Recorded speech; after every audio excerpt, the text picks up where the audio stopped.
თბილისი წარსული და თანამედროვეობა. რუსუდან წურწუმია, თბილისის სახელმწიფო კონსერვატორიის ემერიტუს პროფესორი და თეონა ლომსაძე, თბილისის სახელმწიფო კონსერვატორიის დოქტორანტი ქალების ნარატივში საინტერესო დიალოგით. ეს ქალების ნარატივია ვანცო ლახიძესთან ერთად.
BMG წარმოგიდგენთ.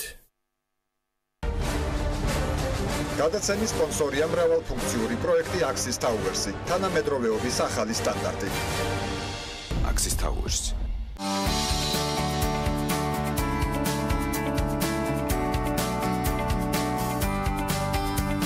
გადაცემის სპონსორია ახალი ნათება. ახალი ნათება მე ვირჩევ სინათლეს. გადაცემის სპონსორია მწვანე ქალაქი ლისზე.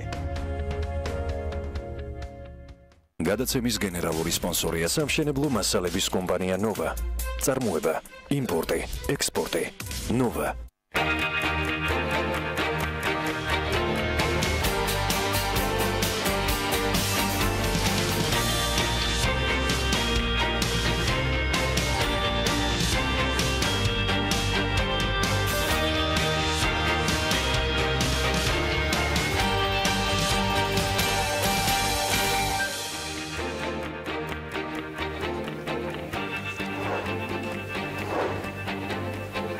კიდევ ერთხელ ბედნიერი დღესასწაულები ყველას, ჯანმრთელობას გისურვებთ.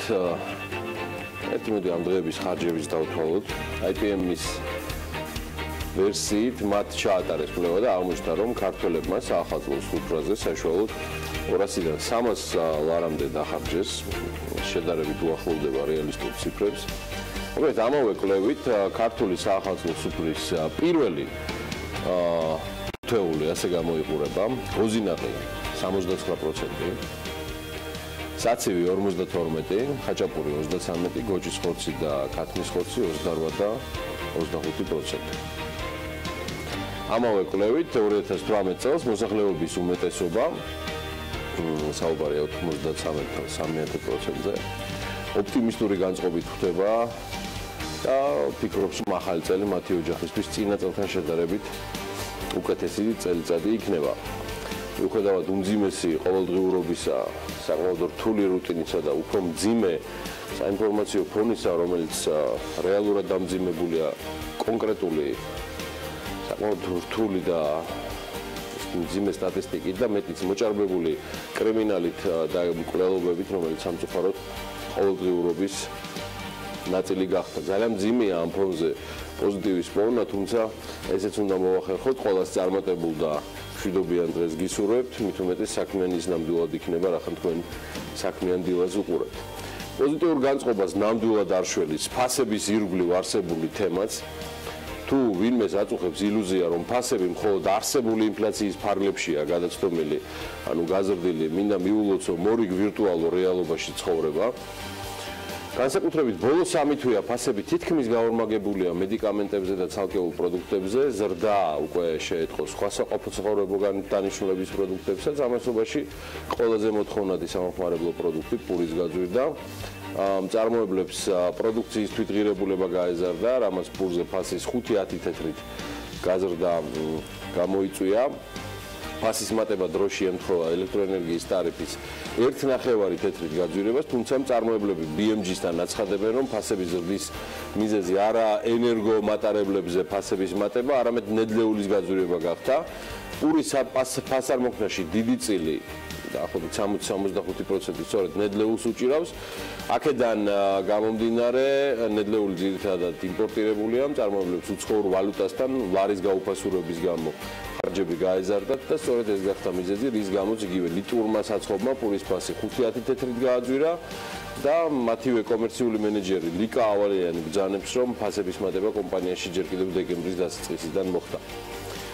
და იგი კვლავ დასტურებს, რომ ამის განმაპირობებელი ძირითადად ლარის კურსი გახდა. ხარჯები გაეზარდა იფქლის საწარმოსაც, თუმცა კომპანია ამ ეტაპზე პურზე უცვლელ ფასს ინარჩუნებს. კომპანიაში განმარტავენ, რომ პურის ფასარმოქმნაში ენერგომატარებლების წილი 20-25%-ის ფარგლებშია, თუმცა ამ ეტაპისთვის ზრდა იმდენად უმნიშვნელოა, რომ ამის გამო პურის გაძვირება არ გადაუწყვეტიათ და შესაბამისად ფასი შენარჩუნებულია. სხვა შორის, როგორც ნედლეულზე, ისე ენერგომატარებლებზე ფასის მატება ყველაზე საგრძნობი მცირე საწარმოებისთვის იქნება. ერთმა ნაწილმა პროდუქცია 5-10 თეთრით სხვადასხვა დონეზე და სხვადასხვა კომპანიებმა უკვე გააძვირეს.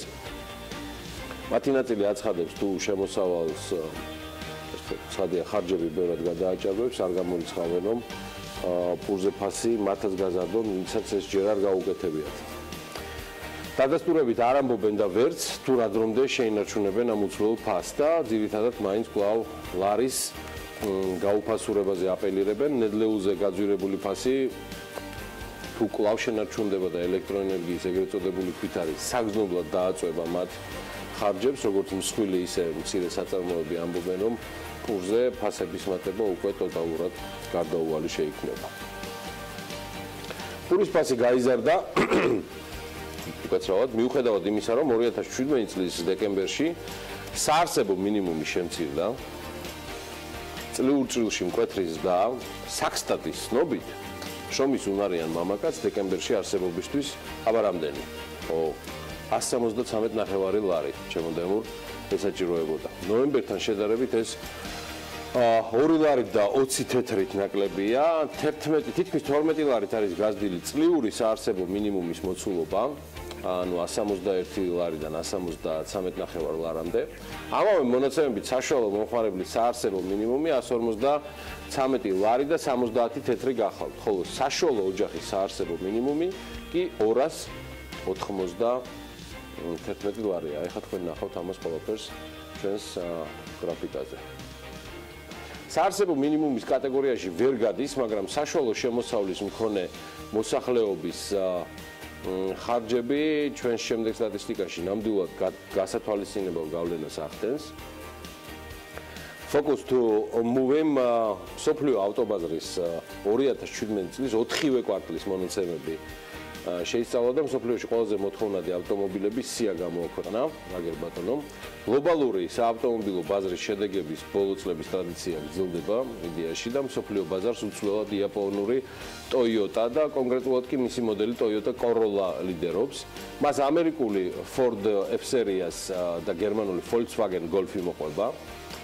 Focus to Move-ის მიხედვით 2017 წლის მსოფლიოს 10 ყველაზე მოთხოვნადი ავტომობილების სია შემდეგია, აგერ ჩემო ბატონო შემოგთავაზებ. Toyota Corolla, რომელმაც 1,225,000 ავტომობილი ასე ვთქვათ გაყიდა გასულ წელს. Ford F-Series-ა 1,76,000, Volkswagen 819,000, Toyota RAV4, Honda CR-V 758,000, Volkswagen Tiguan 703,000. აი აქ დეტალურად არის უკვე ყველაფერი ჩამოთვლილი. Ford Focus 671,000, Chevrolet Silverado-ზეა საუბარი 660,000 და Volkswagen Polo 656,000. ათეულ კრავს Toyota Camry 650,000 ერთეული. სხვა შორის Toyota-სთან დაკავშირებით აღნიშნოთ ღირს, რომ ათეულში 4 პოზიცია, ანუ სხვადასხვა მათი ასე ვთქვათ ავტომობილი არის წარმოდგენილი და მეორე ადგილზე კი სხვადასხვა სერიის ავტომობილებით არის Volkswagen-ი. უფრო დეტალურ ინფორმაციას ამასთან დაკავშირებით ნახავთ სულ რამდენიმე წუთში BMG-ზე. და სხვა შორის იმპორტიორთა კავშირში იმასაც ამბობენ, რომ ჰიბრიდული ავტომობილების სიმრავლემ საქართველოში საწვავის იმპორტი და შესაბამისად მოხმარება შეამცირა. ყლება წინა წელთან შედარებით 10.9%-ით განისაზღვრა, უმსხვილესი იმპორტიორი ქვეყნების სიას კვლავ აგერ ნახავთ კიდევ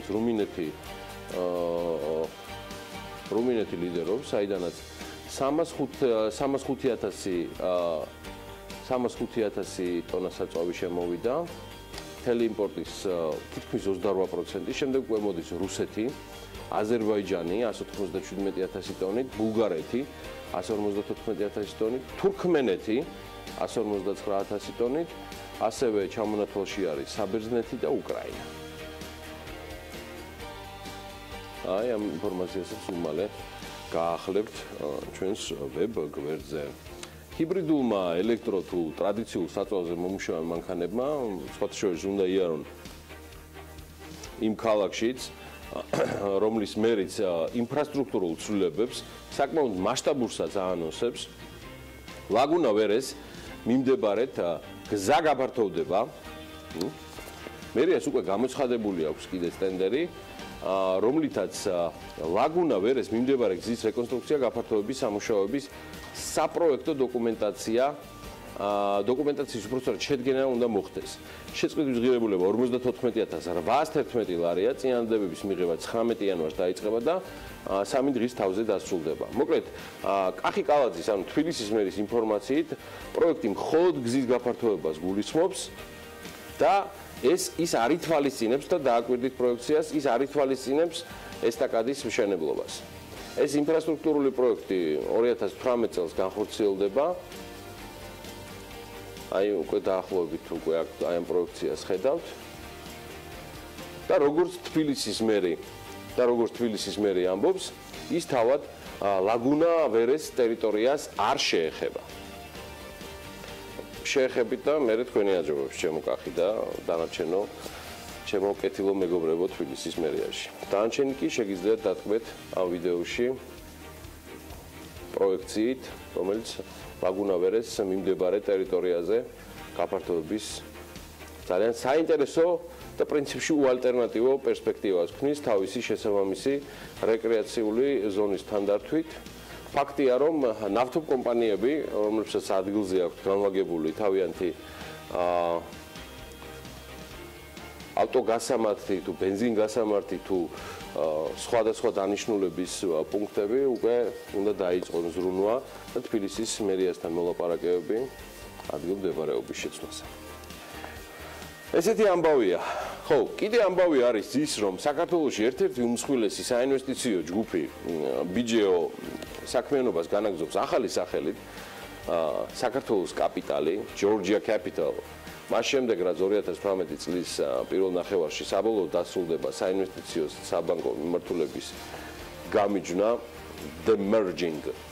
ბირჟაზე წარმოდგენილი იქნება უკვე ორი დამოუკიდებელი კომპანია, Georgia Capital PLC და Bank of Georgia Group PLC. მოკლედ, საქართველოს კაპიტალის გენერალური დირექტორი იქნება სწორედ ირაკლი გილაური, დირექტორთა საბჭოს წევრები კი ავთანდილ ნამიჩეიშვილი და ეკატერინე შავგულიძე. ვერ მოითმინა ახლა ირაკლი გილაურმა და ახალ წლებზე გათქვა ეს ახალი სახელი, გათქვა იმ დროს, როცა ჩვენ შემოქმედებითი პაუზა გქონდა, ეგ არაფერი არ უჩივის BMG-ს ეთერებს და იმედია მალე მეცაც სიტყვის პირდაპირ ეთერში სწორედ ამ სტუდიიდან. სხვათა შორის ცვლილებებია პაშა ბანკშიც, საქართველოს ცხადია, პაშა ბანკის საქართველოს ოფისში, ტოპ მენეჯმენტში, აზერბაიჯანული ბანკის ქართულ შვილობილში დირექტორთა საბჭოს თავმჯდომარე შეიცვალა. ტრენდი წყაროზე დაყრდნობით წერს, რომ შაჰინ მამედოვი არ კუნმა ჩაანაცვლა, რომელიც საქმიანობას ოფიციალურად თებერვლიდან შეუდგება, გადაბარების პროცესი კი უკვე მიმდინარეობს. თავად მამედოვი კი პაშა ჰოლდინგში ერთ-ერთ დირექტორად გააგრძელებს სათაო ოფისში შრომას და მოღვაწეობას. ამასობაში ნავთობ კომპანიები ფრეგო და სელექტი გაერთიანდნენ, ესეც ამბავია. სასტუმრო ქორთიარ მერიებში კომპანიებს შორის თანამშრომლობის მემორანდუმიც გაფორმდა რომლის მიხედვითაც კომპანია Select ოპერირებას ფრეგოს ბრენდისა და მენეჯმენტის ფარგლებში გააგრძელებს. ამ გაერთიანების შედეგად კომპანია ფრეგო მთელი საქართველოს მასშტაბით უკვე 60-მდე ავტოგასამართი სადგურით გააგრძელებს ოპერირებას, როგორც კომპანიაში განმარტავენ წელს დამოუკიდებლად კომპანია კიდევ 10-მდე სადგურის გახსნას გეგმავს. წარმატებები ფრეგოს გეგმებზე ცოტა მოგვიანებით. ისე ფაქტია, რომ ფრეგო ჩვენ თვალწინ იზრდება, ვიტყოდე ჩვენთან ერთად იზრდება, მაგრამ ფრეგოს და Select-ის გაერთიანება არ არის ერთადერთი ამბავი, ანგნებავთ სტუმრიანობა, რომელიც თქვენ დღეს საქმიანი დილის ეთერში გელით. 16 იანვარს დილას საქმიანად BMP-ის გუნდის წევრებთან ერთად იწყებენ. გიორგი ჩიქოვანი, ინოვაციების და განვითარების ფონდის აღმასრულებელი დირექტორი ჩრდილოეთ ამერიკაში.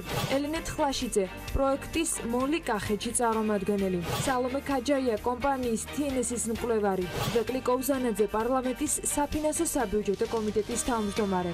ელენე ჩომახიძე მასპინძლობს თამაზ ახობაძეს, საჯარო პოლიტიკის სპეციალისტს და ანა სუბელიანს, სოციალურ მუშაკს. იაუნის ბიზნეს სკოლის ტურიზმის ცენტრის ხელმძღვანელის მაია სიდამონიძის სტუმარი სანდრო ონოფრიშვილი თის კურორტების განვითარების კომპანიის დირექტორი იქნება.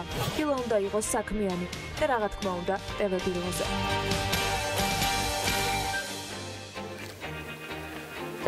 საქართველოს Henley & Partners-ის მსოფლიო პასპორტების ინდექსში 15 პოზიციით დაწინაურდა და 199 ქვეყანას შორის 53 ადგილი დაიკავა. ჩვეულებრივ პასპორტზეა ხალხის საუბარი, არ დაიზაბოთ. გასულ წელს საქართველოს 62-ვე ადგილზე იყო. საქართველოს სამოქალაქო პასპორტით უვიზო მოგზაურობა მსოფლიოს 99 ქვეყანაშია შესაძლებელი. რეიტინგში პირველ ადგილს გერმანია იკავებს. გერმანული პასპორტით უვიზოთ მოგზაურობა მსოფლიოს 177 ქვეყანაშია შესაძლებელი. მეორე ადგილზეა გათახსირებული სინგაპური, რომლის პასპორტით უვიზოთ გადაადგილება 176 ქვეყანაშია შესაძლებელი. სამეულში შედის ასევე გასაოცებელი საფრანგეთიც, რომლის პასპორტით უვიზოთ მოგზაურობა ქვეყნის მოქალაქეებს 175 ქვეყანაში შეუძლიათ. მოკლედ გერმანია, სინგაპური და საფრანგეთი თითო ქვეყანაზე ხოცავენ ერთმანეთს, ნეტა მესამე მსოფლიო ომი არ დაიწყო. რეიტინგში საქართველოს დაწინაურება ევროკავშირთან ვიზა ლიბერალიზაციას უკავშირდება. რეიტინგში ბოლო პოზიციებზე ავღანეთი და ერაყია, რომლის პასპორტებით უვიზოთ გადაადგილება მსოფლიოს მხოლოდ 24 და შესაბამისად 27 ქვეყანაშია შესაძლებელი. მიმდინარე წლის რეიტინგში საკუთარი პოზიცია ყველაზე მეტად აბა ვინ? საქართველოს გაიმჯობესა, აბა საქართველოს ვინ მოსდევს? უკრაინა, რომელიც 14 საფეხურით დაწინაურდა წინა წელთან შედარებით პასპორტის ინდექსი მსოფლიოს 153 ქვეყანას გაუმჯობესდა. ამასობაში დავოსში მსოფლიო ეკონომიკურ ფორუმზე 22-26 იანვარს ბლოკჩეინის გლობალური ბიზნეს საბჭოს GBBC-ის შეხვედრა გაიმართება. ფორუმის ფარგლებში ყურადღება გამახვილდება ისეთ ტექნოლოგიებზე, როგორიც ბლოკჩეინი და კრიპტოვალუტებია. პანელის ფარგლებში მთელი კვირის განმავლობაში წარმოდგენილი იქნება GBBC-ის ანგარიში, რომელიც შეეხება გლობალურ კვლევას, ბლოკჩეინის ტექნოლოგიის გამოყენებისა და შესაბამისად რეგულირებაზე. GBBC ამ დროისთვის მსოფლიოს 30 ქვეყნის წარმომადგენლებს აერთიანებს. საბჭო ოფიციალურად გასულ წელს მსოფლიო ეკონომიკურ ფორუმზე დაფუძნდა. ორგანიზაცია ბიზნეს ლიდერებს და სახელმწიფოებს ბლოკჩეინ ტექნოლოგიების დანერგვაში ეხმარება. სხვათა შორის ბლოკჩეინის გლობალური ბიზნეს საბჭო სწორედ Bitfury-ის ტოპ მენეჯმენტის წარმომადგენლებით არის დაკომპლექტებული. ამომდეთ კიდევ ერთხელ გადავიმეოროთ, თან დღეს და ამ კვირაში ეს ძალიან დაგჭირდება, სულ რამდენიმე წუთში საკმაოდ საინტერესო ჩართვა გვექნება ჩიკაგოდანაც ამ თემაზე. ბლოკჩეინი მონაცემთა დეცენტრალიზებული ბაზაა. ტრადიციული მონაცემთა ბაზისგან განსხვავებით იგი დაცულია როგორც კიბერშეტევებისგან, ისე ფიზიკური განადგურებისგან, რადგან მასში არსებული ჩანაწერები არაერთ კონკრეტულ ადგილას ან ლოკაციაზე, ანუ მთელი მსოფლიოს მასშტაბით 10,000-ობით კომპიუტერში და დატა ცენტრში ინახება. საქართველოს ერთ-ერთი პირველი ქვეყანაა, რომელიც ბლოკჩეინის ტექნოლოგიურ მიღწევას სწორედ უძრავი ქონების რეგისტრაციისას იყენებს. ამასობაში კი პრეზიდენტმა მაუწყებლობის შესახებ კანონპროექტს ვეტო დაადო და მას ასევე თომა მარგველაშვილის მოვლენებას უწევდა. ზამთრის საკურორტო ზონებში კი ფრენების ნებართვა უკვე 2 კომპანიას მიენიჭა. იქიდან ერთ-ერთ ნამდვილად პეპელაიოხება. 2017 წელს განხორციელებული დაბალბიუჯეტიანი რეისებით ვიზი არის 28 მილიონზე მეტ მგზავრს მოემსახურა. Georgian Airways-მა კი 308,275 მგზავრი გადაიყვანა. ასეა ეს ამბავი, დღეს უკვე ჩვეულ ფორმას უბრუნდებით. და ფაქტია, რომ ჩემი პროლოგიც უკვე ადეკვატში ჩაჯდა. პრეზიდენტმა მაუწყებლობის შესახებ კანონპროექტს ვეტო კი დაადო, მაგრამ აი ამაზე უკვე და ყველაფერს სხვა დანარჩენზე ჩემი ძვირფასი პარტნიორი, რომელიც სულ რამდენიმე დღეში შეუერთდება ელენე კვანჭილაშვილს და ნინო კვინტრაძეს, თამუნა ქემერტელიძესთან და ბაშარულთან ერთად, ნეტა იცოდეთ, როგორი სიამაყი და სევდით ვამბობთან ამ ამბავს. სწორედ ანა ლაპიაშვილი მიერთდება, ეხლა პირდაპირ ეთერში.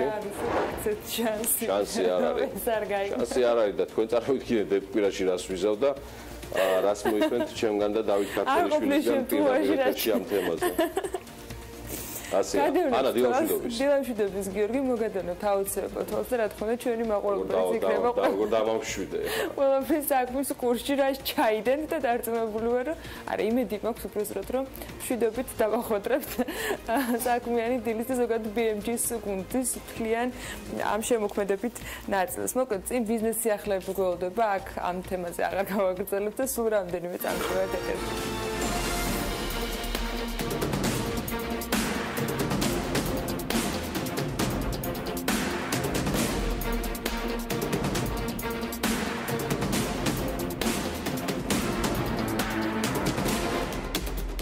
პრეზიდენტმა მაუწყებლობის შესახებ კანონპროექტს ვეტო დაადო საზოგადოებრივ მაუწყებელთან დაკავშირებით მიღებული საკანონმდებლო ცვლილებებით მაუწყებელს უფლებამოსილება უფართოვდება და შეიძლება კანონმდებლობით განსაზღვრული შემოსავლები, მათ შორის სახელმწიფო ბიუჯეტიდან მიღებული ასიგნებები, დამწყები საწარმოების, წახალისების, ტელერადიო და ონლაინ პროდუქციის ინოვაციური განვითარების, მაუწყებლობის სფეროში გარემოს განვითარების ხელშეწყობაზე მიმართოს. ამასთან საზოგადოებრივი მაუწყებლის ეთერში დასაშვები ხდება კომერციული რეკლამის განთავსება ოღონდ სამუშაო დღეებში.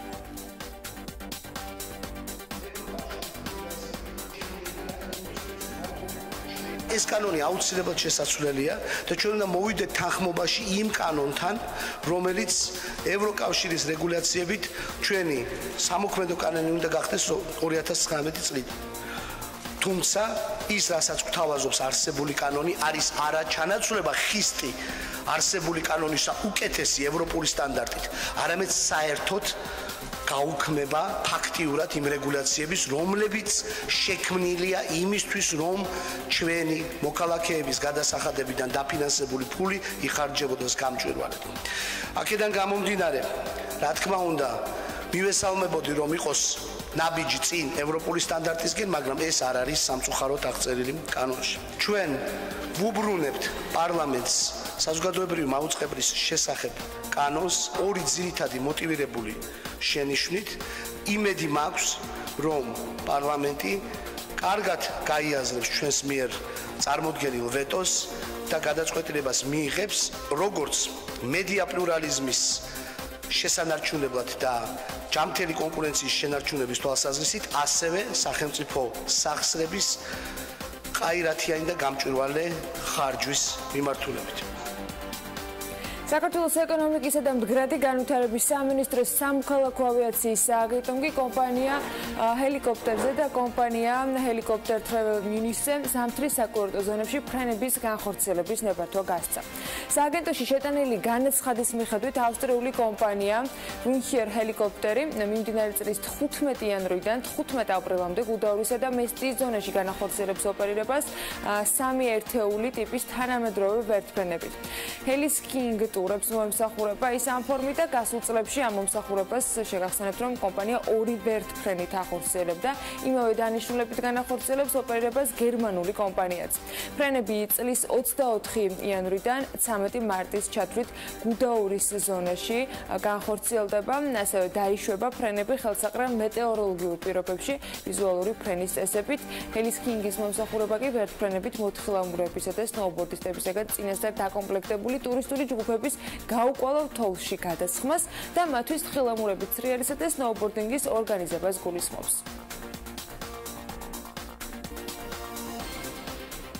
2017 წლის განმავლობაში ქართულმა ავიაკომპანია Georgian Airways-მა 30275 მგზავრი გადაიყვანა. საუბარია კომპანიის წლიურ ანგარიშზე, ასევე ამავე ანგარიშში აღნიშნულია, რომ კომპანიამ 2017 წელს პირდაპირ ფრენები დაიწყო თბილისიდან, ლონდონისა და პრაღის, ასევე ბათუმის მიმართულებით. რაც შეეხება 2018 წლის გეგმებს, 25 მარტიდან კომპანია ფრენებს იწყებს პარიზის, ბოლონიის, სალონიკის, ბარსელონის, ბერლინის, კიოლნის, ბრატისლავის, ბრიუსელისა და ათენის მიმართულებით.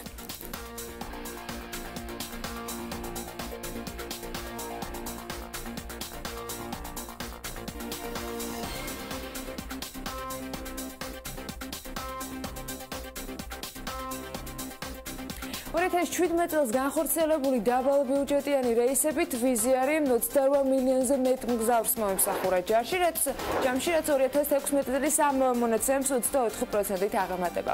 ვიზიარის ფლოტს 14 თანამედროვე თვითმფრინავი შეემატა, 13 ახალი Airbus A321 და 1 Airbus A320 ტიპის საჰაერო ხომალდის ჩათვლით ფლოტი ჯამში 88 თვითმფრინავს მოიცავს. ახალი თვითმფრინავების დამატებამ კი ავიაკომპანიის მიერ 600 პირდაპირ სამუშაო ადგილის შექმნა განაპირობა, რაც შეეხება საქართველოს. 2017 წელს ვიზიარმა საქართველოს რეისებზე 310,000-ზე მეტი მგზავრის გადაყვანა უზრუნველყო, რაც წელიწადში 102%-იან ზრდაზე მიუთითებს.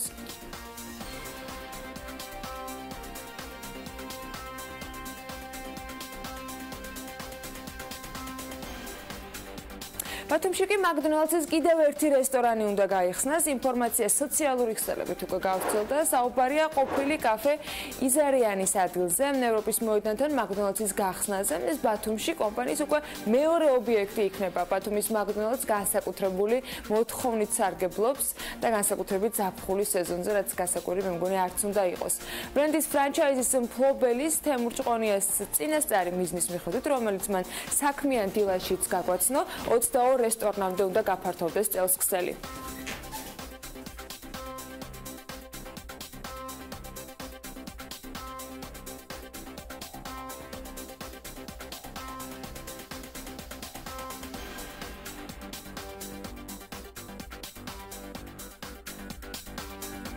აუდიტის სამსახურის საჯარო აუდიტის ინსტიტუტმა კი საჯარო რეესტრში პროდუქტიულობის გაუმჯობესებისათვის სასწავლო კურსი დაიწყო.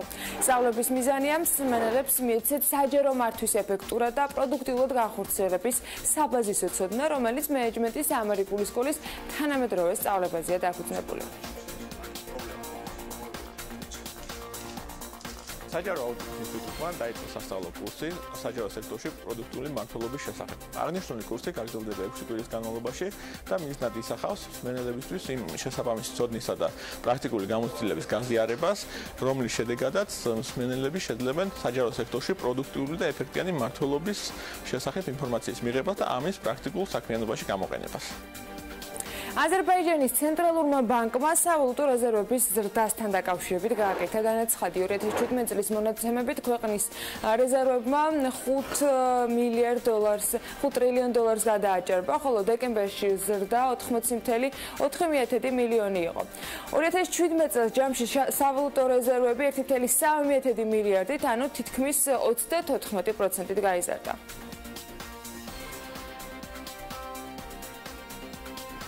აზერბაიჯანის სტატისტიკური სამსახურის მონაცემებით, გასულ წელს ქვეყნის მოქალაქეებმა კვებასა და სიგარეტში 18 მილიარდი მანათი, ანუ დაახლოებით 10.9 მილიარდი ამერიკული დოლარი დახარჯეს. ოფიციალური მონაცემების მიხედვით 2016-თან შედარებით ხარჯები ამ მიმართულებით 2.9%-ით გაიზარდა. დაახლოებით ანალოგიური თანხა, ანუ 17.4 მილიარდი მანათი დაიხარჯა არასასურსათო პროდუქციაზე. საერთო ჯამში აზერბაიჯანული მოსახლეობის ხარჯებმა სასურსათო და საყოფაცხოვრებო მომსახურებაზე გასულ წელს 20 მილიარდ დოლარს გადააჭარბა. აზერბაიჯანის მთლიანი შიდა პროდუქტი კი ერთ სულ მოსახლეზე 2017 წელს 4100 დოლარს შეადგენდა.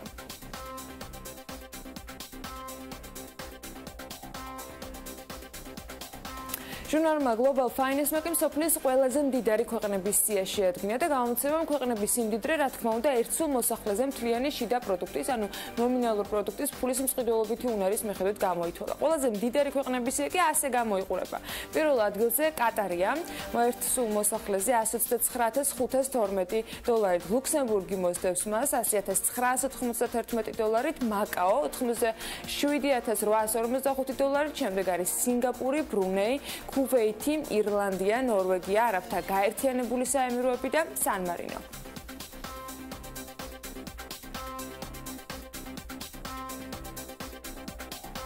გარდიანის ინფორმაციით კი განვითარებადი მსოფლიო შესაძლოა ახალ სავალო კრიზისში გაება. სესხზე საპროცენტო განაკვეთები იზრდება, აღნიშნულია სტატიაში. ღარიბ სახელმწიფოებს ბალის მომსახურება უჭირთ, რაც მათ ახალი კრიზისის საშიშროების წინაშე აყენებთ. განვითარებადი ქვეყნების ვალების სორტირება ჯერ კიდევ 13 წლის წინ 2005 წელს უნდა მომხდარიყო, ახლა 13 წლის შემდეგ ფოკუსში სავალუტო ფონდის და მსოფლიო ბანკის მიმართ არსებული ვალები ექცევა. თუმცა ყურადღების მიღმა არც ცალკეული ქვეყნების მიმართ არსებული ვალდებულებები რჩება. ყველაზე მეტად ვალის მომსახურება სუბსაჰარული აფრიკის ქვეყნებს უჭირთ. ეს არის რეგიონი, სადაც შემოსავალი ერთ სულ მოსახლეზე 2000 დოლარზე, ზოგ შემთხვევაში კი 1000 დოლარზე ნაკლებია. აფრიკის რეგიონი უფრო მეტ ინვესტიციებს საჭიროებს, მაგრამ რეგიონში განხორციელებული უცხოური ინვესტიციები 2.5%-ს არ აღემატება და არც 2008 წლის კრიზისამდე ყოფილა 5%-ზე მეტი, რაც აბსოლუტურად არასაკმარისია სწრაფი განვითარებისათვის. მესამე სამყაროს ქვეყნებში ვალთან დაკავშირებით კიდევ რამდენიმე პრობლემა არსებობს, მათ შორის არის სხვადასხვა კორუფცია და თანხების მიმართვა სამხედრო მიზნებისათვის. მართალია, თანხები როგორც წესი ტრანშებად ირიცხება და დარღვევის გავლენის შემთხვევაში საკრედიტო ხაზი წყდება, მაგრამ თავად ამ დარღვევის მოვლენა საკმაოდ დრო სჭირდება. ვითარება ჯერ კიდევ არ არის 80-იანი წლების იდენტური, როცა სავალო კრიზისი განვითარდა, თუმცა ისიც ყურად აღებია, მით უფრო რომ მაშინ როცა საკრედიტო ქვეყნებს იმავე მოცულობით თანხების გაცემა აღარ სურთ, ეს პრობლემა შესაძლოა კიდევ უფრო მნიშვნელოვანი იყოს.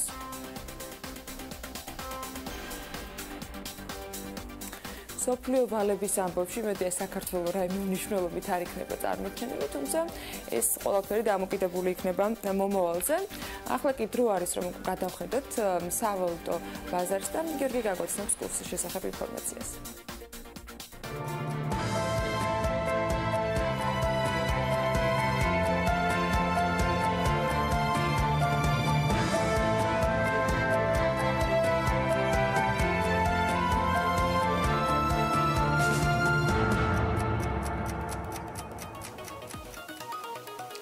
გუშინდელი ვაჭრობის შედეგად, როგორც ვივარაუდეთ,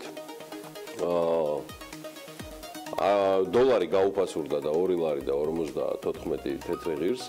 დოლარის ცვლილებამ ეროვნულ ვალუტასთან მიმართებაში თითქმის 2 თეთრი შეადგინა, გამყარდა ევრო და მისი ფასი 3 ლარი და 12 თეთრი გახლავთ. გაუფასურებულია თურქული ლირა, რომელიც 67 თეთრი ღირს, ფუნტის შესაძენად კი 3 ლარი და 50 თეთრი დაგჭირდებათ. დიდი ალბათობით დოლარი მართან მიმართებაში დაველოდოთ საღამოს, თუმცა მე მაინც გონია რომ დღესაც გაუფასურდება. ეროვნული ბანკი კი სავალუტო ჯიქურებზე ზედამხედველობას ამკაცრებს, შესაბამის ცვლილებას ითვალისწინებს საქართველოს ეროვნული ბანკის შესახებ კანონში შეტანილი ცვლილებები, რომელიც სხვადასხვა უკვე პარლამენტმაც მიიღო და პრეზიდენტმაც დაამტკიცა. შედეგად იზრდება ეროვნული ბანკის უფლებამოსილებები, მათ შორის ვალუტის გადამცვლელი პუნქტების რეგულირების თვალსაზრისით და მათი ზედამხედველობა აღარ იქნება მხოლოდ ფულის გათეთრების კუთხით შეზღუდული, პარალელურად კანონს ემატება ახალი მუხლი, რომელიც ეროვნულ ბანკს საშუალებას მისცემს დაადგინოს ვალუტის გადამცვლელი პუნქტის მიერ მომსახურების გაწევისას მომხმარებლის უფლებების დაცვისთვის აუცილებელი რეგულაციები, კერძოდ ეროვნული ბანკი უფლებამოსილი იქნება განსაზღვროს ვალუტის გადამცვლელი პუნქტის მიერ მომხმარებლის ინფორმირებისა და ვალუტის გადაცვლის ოპერაციის გაუქმების წესი. კერძოდ, რამდენად აწვდის ვალუტის გადამცვლელი პუნქტი მომსახურების გაწევის მომხმარებელს სრულ ინფორმაციას ვალუტის გაცვლითი კურსისა და შესაბამისი საკომისიო მომსახურების ოდენობის შესახებ. მოკლედ 2017 წლის დეკემბერში კი ამასობაში ამ კანონის მიღების გარდა ასევე გამოქვეყნდა ფულადი გზავნილების სტატისტიკა და დინამიკა. ნაკადების საერთო მოცულობა 138 მილიონ 400,000 დოლარი შეადგინა, რაც არის 61 მილიონ 500,000 ლარი. ეს შემობატონო არის დაახლოებით 16%-ით მეტი 2016 წლის დეკემბრის შესაბამის ზუსტად ჩვენურად არის აღნიშნული გრაფიკაზე მონაცემზე 2016 წელთან მიმართებაში. ინფორმაციას ცხადია კვლავ ეროვნული ბანკი ავრცელებს. მათივე ცნობით უცხოეთიდან საქართველოში ფულადი გზავნილების 92% იმ 14 უმსხვილეს დონორ ქვეყანაზე მოდის, საიდანაც გზავნილების მოცულობამ დეკემბერში $1 მილიონ გადააჭარბა. ამავე 14 ქვეყანაზე გასული წლის დეკემბერში მთელი ფულადი გზავნილების ასევე 92.4% მოდიოდა. ყველაზე მეტი თანხა 32.5 მილიონი ლარი რუსეთიდან გადმოირიცხა. შემდეგ მოდის იტალია 11 მილიონ 100,000 ლარით და საბერძნეთი თითქმის ასევე 11 მილიონით. 2017 წლის დეკემბერში საქართველოსთან საზღვარგარეთ გადაირიცხა თითქმის 20 მილიონ დოლარამდე 19 მილიონ 800,000 დოლარი. ეს ლარში არის 51 მილიონ 800,000 ლარი. ნაცვლად 18 მილიონ 200,000-ისა, რაც იყო, ასე ვთქვათ, კიდე გასული წლის დეკემბერში.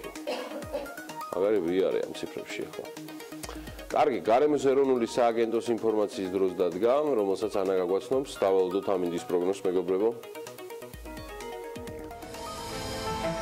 ამინდის პროგნოზის სპონსორია SEU Development.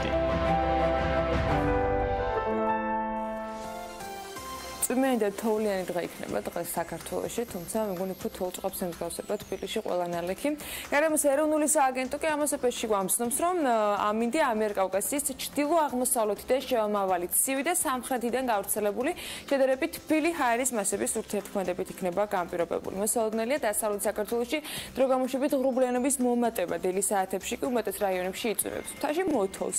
დღის მეორე ნახევარში კი გამოიდარებს უმეტეს ქალაქებში ჰაერის ტემპერატურა კი რამდენიმე გრადუსით მოიმატებს კიდეც. აღმოსავლეთ საქართველოში ღრუბლიანი ამინდი იქნება, უმეტესად ნალექი, მთაში და მაღალმთაში კი მოთოვს, ზოგან იქნება ნისლიც და აღმოსავლეთის გარე იქროლებს. სოხუმში 10 გრადუსია მოსალოდნელი და დელი საათებში იწვიმებს, ისევე როგორც ბათუმში და აქ 11 გრადუსს მიაღწევს ტემპერატურა. ქობულეთშიც 11 გრადუსი იქნება, ფოთში კი 10 გრადუსი დაფიქსირდება მაქსიმუმ, ქუთაისშიც ანალოგიურად 10 გრადუსია მოსალოდნელი, ისევე როგორც ზუგდიდში და ყველა ამ შემთხვევაში დილის საათებშია წვიმა მოსალოდნელი. ზურგეთში 11 გრადუსი იქნება და ონში 4 გრადუსს მიაღწევს ტემპერატურა. აი აქ დილის საათებში თოვლს ვარაუდობენ. გორში იქნება 3 გრადუსი და შესაძლოა იყოს თოვლი ნისლთან ერთად. ცხინვალში მოთოვს და 2 გრადუსი იქნება, მარნეულში თოვლ-ჭყავს ელოდებიან და 3 გრადუსს, რუსთავშიც მცირე თოვლ-ჭყაპი იქნება დღის განმავლობაში და 2 გრადუსი მაქსიმუმ.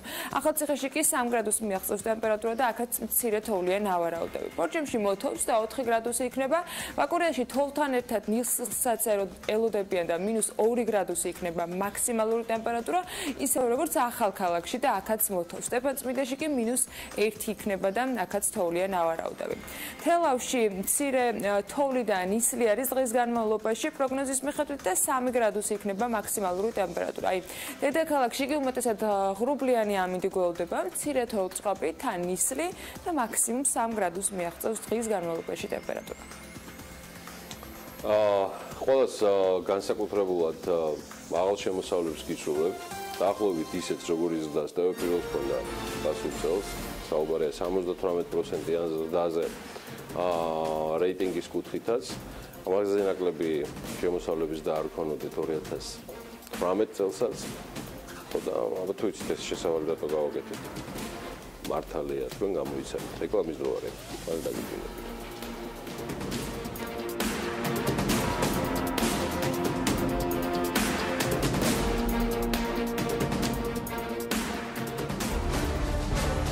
გადაცემის სპონსორია მრავალფუნქციური პროექტი Axis Towers-ი, თანამედროვეობის ახალი სტანდარტი.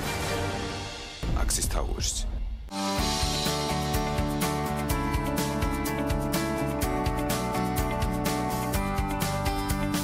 გადაცემის სპონსორია ახალი ნათება. ახალი ნათება მე ვირჩევ სინათლეს. გადაცემის სპონსორია მწვანე ქალაქი ლისზე.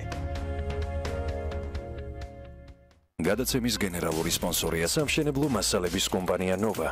წარმოება, იმპორტი, ექსპორტი. ნოვა.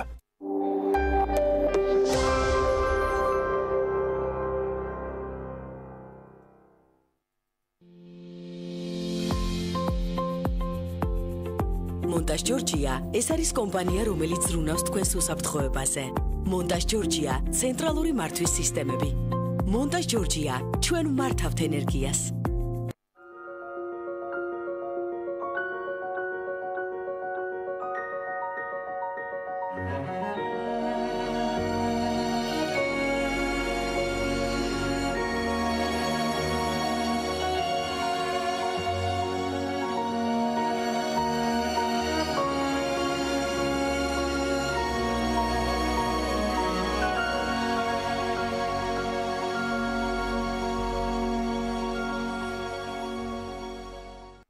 საახალწლო აქცია Digital TV-სგან. ახლა უფრო მეტი არხი უცვლელ ფასად. შეხვდი ახალ წელს Digital TV-ს მაუწყებლობით და მიიღე მაღალ რეიტინგული არხები საუკეთესო ფასად. დაგვიკავშირდით 032 205 12 12.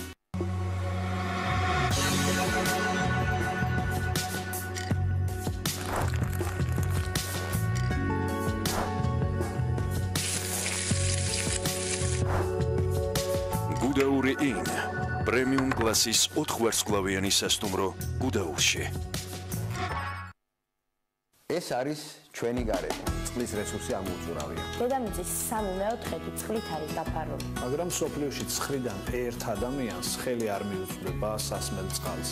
სასმელად ვარგისი წყალი დედამიწის მთელი წყლის მარაგის 1%-ზე ნაკლებია. მე, შენ და ყველანი ყოველდღე მოქმედებ გარემოზე. მახსოვდეს, არასწორი მოხმარება წყალს ჩვენთვის და ჩვენი გარემოსთვის უვარგის ხდის და მომავალში აუცილებლად მივიღებთ შესაბამის შედეგს. დაზოგეთ წყალი. გავფრთხილდი გარემოს. ჩვენ ვუფრთხილდებით. ჩვენ ვუფრთხილდებით. ფასდაკლებები და თანხის დარიგების აქცია ტექნობუმში. გაიტანე განვადებით ტელევიზორი და მიიღე 500 ლარამდე ნაღდი ფული ხელზე. ტექნობუმი, იყიდე მომგებიანად.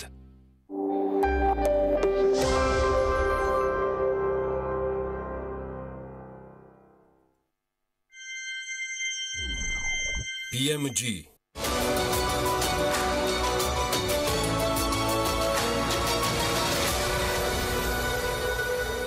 King David-ი წარმოგიდგენთ.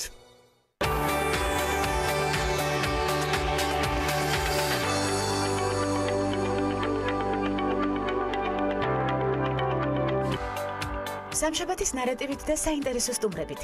საქართველოში ქართული საბავშვო წიგნის დღის დაარსება სწორედ მისი ინიციატივით მოხდა. გახლავთ ავტორი ანთოლოგიის ქართველი პოეტი ქალები. მის სახელს კიდევ მრავალი მნიშვნელოვანი უკავშირდება, რომელსაც სამშაბათის ნარატივით გავიგებთ.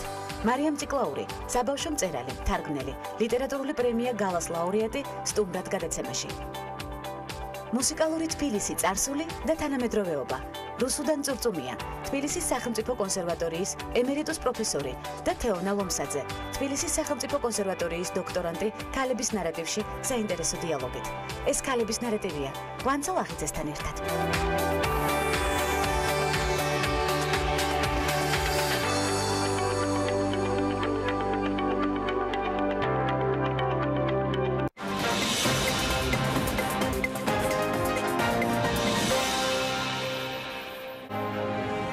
დაგროვებითი პენსიის შესახებ კანონპროექტის განხილვების საგაზაფხულო სესიაზე დაიწყება, რა განცხადებებს აკეთებენ დეპუტატები და რა წერია რეგულირების გავლენის შეფასების დოკუმენტში. თემის დეტალები საქმის კურსში. კომისიის მიერ დადგენილ გრძელვადიან სამოხმარებლო ტარიფებში საწარმოების მოხმარება გათვალისწინებული არ არის. არეგულირებელი ბიტფიური ჯგუფთან დაკავშირებით ბოლო პერიოდის განცხადებებზე ექსპერტებს და პოლიტიკური პარტიების წარმომადგენლებს პასუხობს. იყავით მთავარი ეკონომიკური და ბიზნეს მოვლენების საქმის კურსში, ხვდებით ზუსტად 3-ზე, TV პირველზე.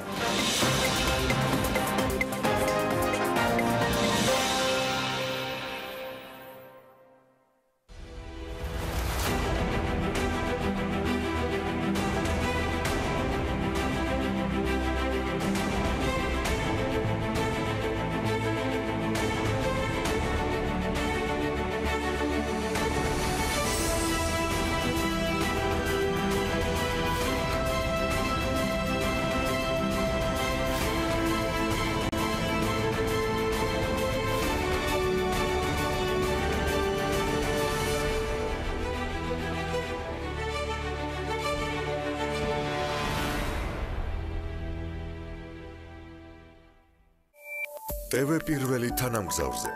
სატელიტური მაუწყებლობის ყველაზე თანამედროვე DVB-S2 სტანდარტის MPEG-4 ფორმატში. თანამგზავრი Azerspay 1, აღმოსავლეთის 46 გრადუსი, სიხშირე 11094 MHz, პოლარიზაცია ჰორიზონტალური, სიმბოლური სიჩქარე 30000 კილობიტი წამში. შესწორების კოდი 5-6. TV პირველი, საქართველოში და მსოფლიოში.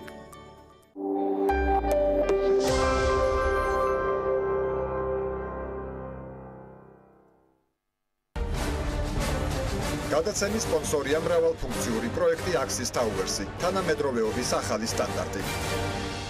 Axis Towers.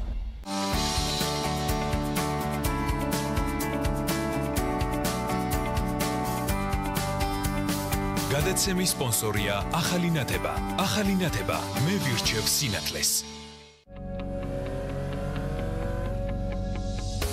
გადაცემის სპონსორია მწვანე ქალაქი ლისზე. გადაცემის გენერალური სპონსორია სამშენებლო მასალების კომპანია ნოვა. წარმოება, იმპორტი, ექსპორტი. ნოვა.